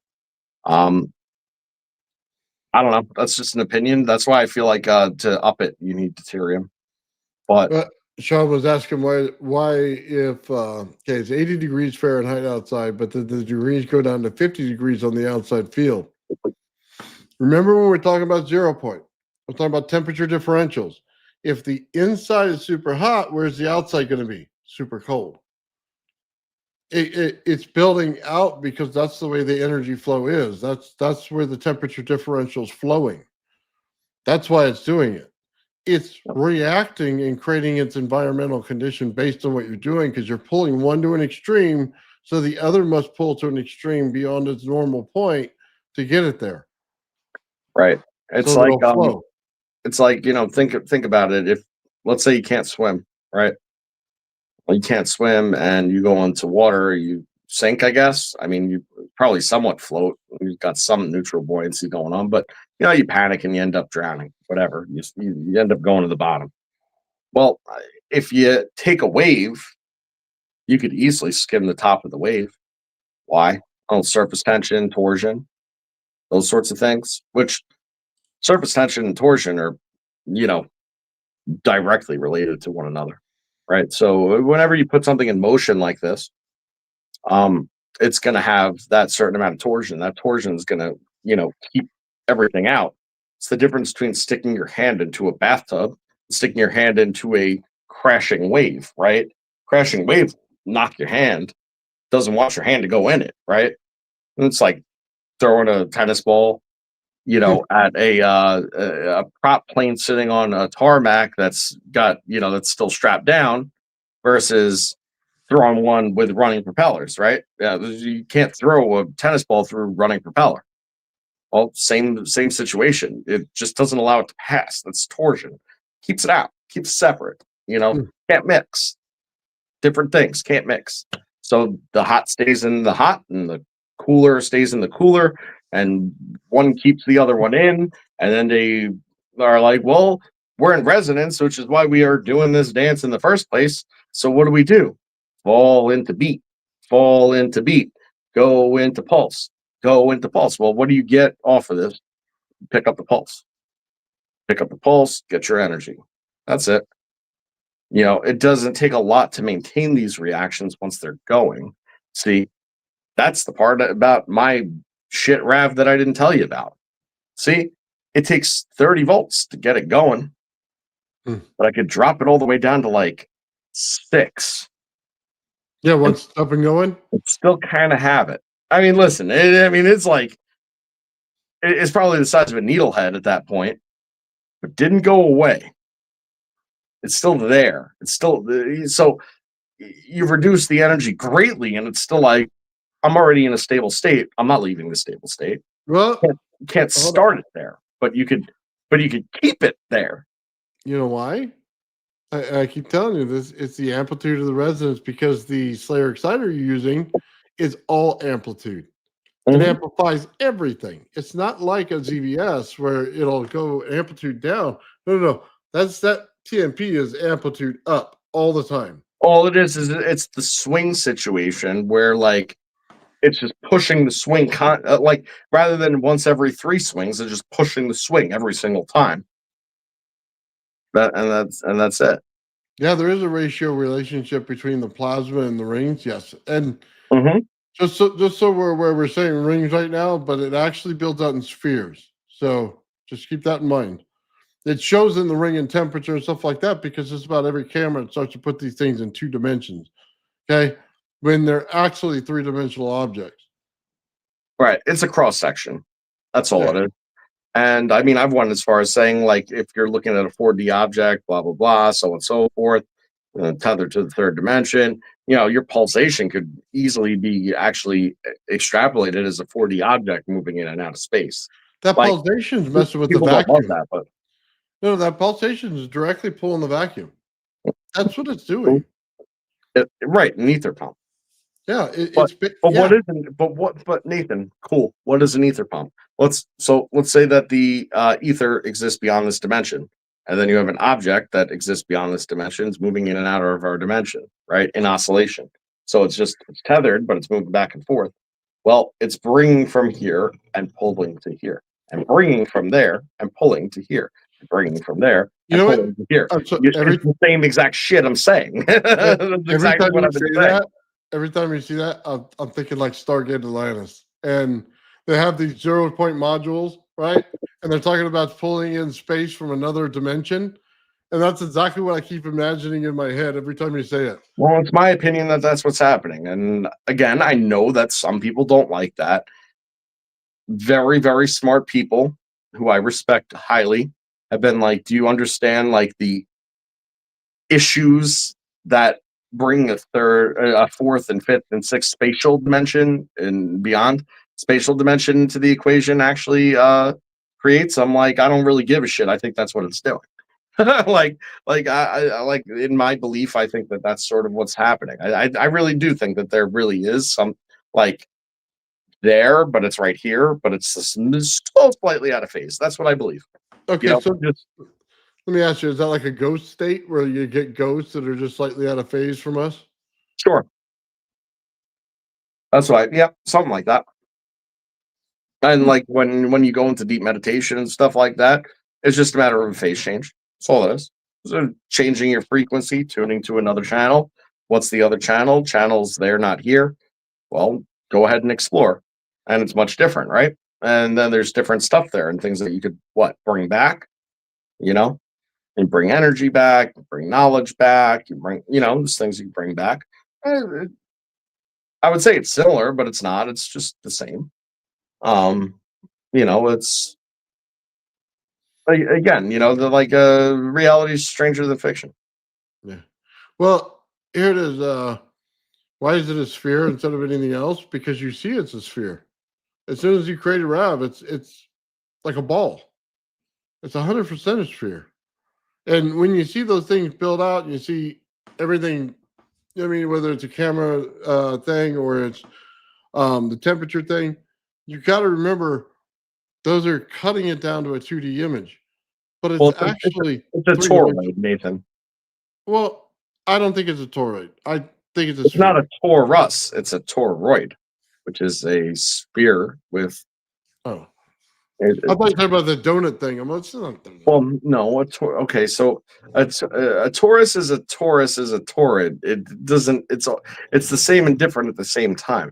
It's not that it is a donut, but it's a sphere. The donut idea of it is so you can imagine it in dimensional reality because of internal geometry. See, internal geometry is the thing. See, we see it as an inside coming out, right? But the reality dimensionally relevant, if you go to its native dimension, is that inside is both inside and outside simultaneously. See, and it's still a sphere, but it's a sphere inside a sphere that's sucking in and out of itself, or a box inside of a box sucking inside of itself. So we see it that way. We can see the motion and understand it that way. What you don't realize is that when you cross over there, right? That's not the way it is. It's both inside and outside simultaneously. Why? Because time doesn't exist. You see, or it does, but it only exists dimensionally relevant to the dimension that you're in. So their time is different than ours, which, and they're not subject to our time. So they're subject to their own thing. It's like, you have to mathematically scale it. So we have proportional. 2 plasma balls that can suck themselves? Yeah. Do you remember the second time I was on? I was like, I imagine the perfect system, like basically, 2 gay, turbos sucking each other off like a 69, like if you could just do that, that's fine. Do that all day, like that'd just work. Oh, 2 gay turbos. Yeah. See, turbos are cool unless if they're on 4-bangers, then they're gay. Unless if it's a Dodge Daytona from the early 90s, then you're fine. Oh, nice. Oh, man. And I don't mean gay like homosexual. I mean like, no, I mean like faggot, but not like faggot like homosexual either. Like, just stop right now. How we used to use it. Just no, don't bring it back. Oh, that's wrong, Joe. You got to get that thinking out of your head. Oh no, I love everybody, and you know that. So that's why I make jokes. Do I think there's an inverse relationship between the frequencies? I don't know that there is, because it builds out temperature-wise outward. So no, or excuse me, down temperature outward. I don't think it's an inverse relationship. There is a relationship there, though. Do we think that there's an inverse relationship between frequencies, like positive frequencies and negative frequencies? Less than 1 hertz. Okay. It's like a rip. Thanks, Ian. Make the rubber bands burn, huh? Inverse. 4 kilohertz difference. So frequencies themselves have an inverse relationship with themselves based on their frequency, their wavelength, right? The positive and negative, node and antinode. At 1 hertz or below, is there an inverse to it? I've proposed yes in the past, because I said, like the example that I gave, and I'll continue to give it, I suppose, is I was sitting on the loose rock at the edge of the still water. It's a true story, right? Oh, rock. I was rocking back and forth, and you see the surface wave, and the surface wave is going, right? And it's building out, building out, building out. As far as the eye could see, diffuse state. All right, as far as the eye could see. But eventually, things beneath the surface fell into resonance and started putting out their own 360-degree resonant frequency. Okay. Well, if it's under the surface and the amplitude was only so much at the surface, right? Then of course there's got to be a counterwave. And once you realize that the fluid all has a relationship with itself, so whatever's happening as above, so below, right? And it's an overused saying, but it's true. Mm-hmm. Well, so below. And whatever's happening on the surface is also, to a greater or lesser extent, also happening below the surface. In probably a endless diffuse pattern as well. So there would definitely be a counter wave, and that would be at any frequency. Not just at 1 hertz or below. That would be at any frequency. Now, is there a negative frequency, like whatever? But now you're talking about relationship, right? Because in order for it to be negative, it's got to be in a relationship to something else. So if it's a negative frequency, you'd be talking about 100. You'd be talking about in phase, right? So if you have something that's directly in phase, then it would cancel out. As far as that's concerned, it'd be a scalar at that point, a potential. Yeah, there is counter, but where is the counter and what's it doing and what's its interaction? I suppose that's the question. Now, if you were to take the counter and then bring it into phase with the origin, well, then all of a sudden, what is it? Leveled out, right? So, does that make sense? I'm sorry. That was like one of those like I'm a Very bumbling long idiot. answers. Right. I'm a bumbling idiot, and that's a high IQ question. You know what I mean? But the best I could summate, that's sort of the answer, right? And yeah, it would just be in phase. So I'm gonna put this in here.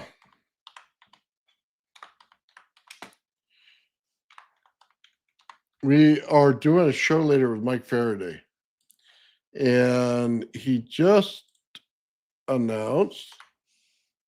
Hold on. He's gonna have a guest on. Sorry, I'm reading it all at the same time.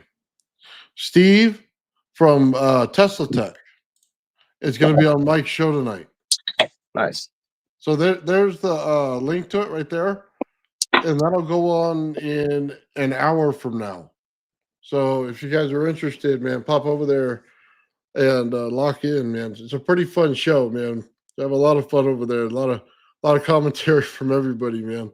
It's a real good time. So I just want to give a shout out to that. Mike's an awesome guy. That's right. He really is. It's a great show. No Friday night would be complete without it.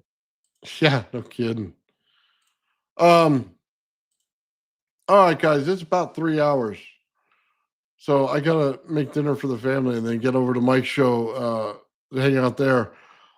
Just so everybody knows, next week I'm gonna go on another channel, and I'll leave you guys the promotion things in a post for that. And we're gonna be talking UFOs over there, man. It's really awesome, man. It's kind of like a throwback channel for like a radio type of thing. A lot of people enjoy that, man. So that's going to come up here in the next week on the 19th. I'll be over there on that Friday. So it's going to be totally awesome, man. Right on. Secrets of cold fusion. Ooh, wow. I don't know that I know those. Well, I mean, honestly, a 12-year-old has verifiable cold fusion in his bedroom, you know. So when people come on here and they're like, "Oh, you guys can't do cold fusion," blah, blah, blah. It's like, okay. Imagine if a handful of pretty fucking smart people got together with a wild understanding of more than just physics and then got together and did something unconventionally that mimicked that, what a 12-year-old was able to accomplish, with a little funding from mommy and daddy and a handful of like basic level physics papers. And that's all I'm saying. You know, I've been up for the challenge before. I'm not about to turn that one down. Like, you should have seen me beat all the kids at Pinewood Derby several years in a row when I built my kids' cars and took them to nationals. You know, nice. You know, like, yeah, I've been known to throw a whooping on kids every so often. Oh, that's so wrong, Joe. Oh man, yeah. Listen, my kids felt it. You know, they picked the color.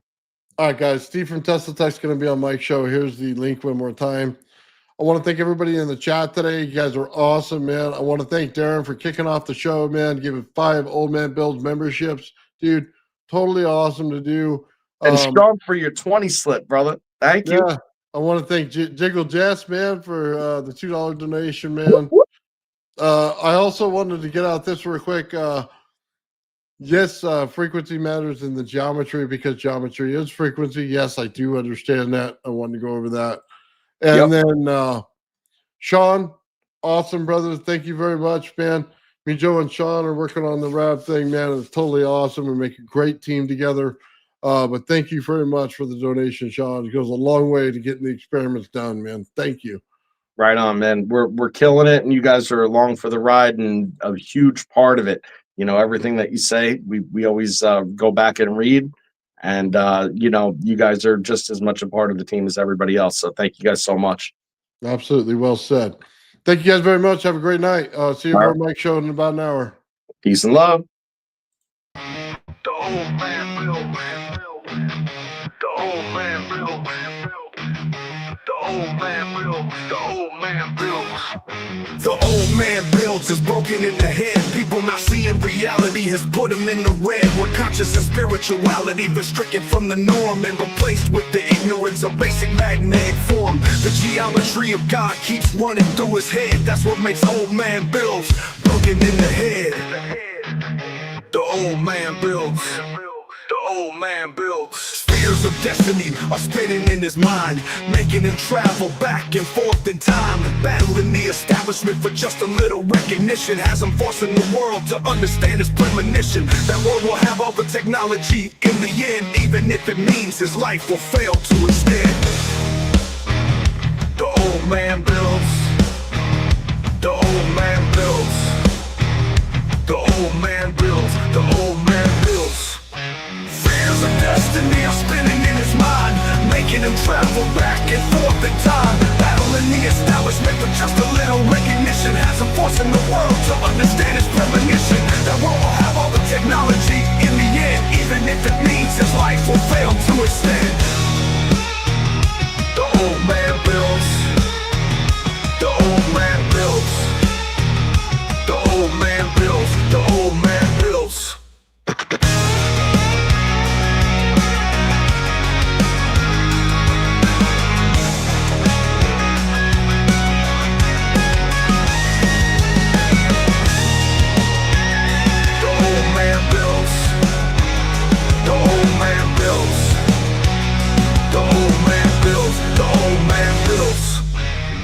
Fears of destiny are spinning in his mind, making him travel back and forth in time, battling the establishment for just a little recognition. Has him forcing the world to understand his premonition. That world will have all the technology in the end, even if it means his life will fail to extend.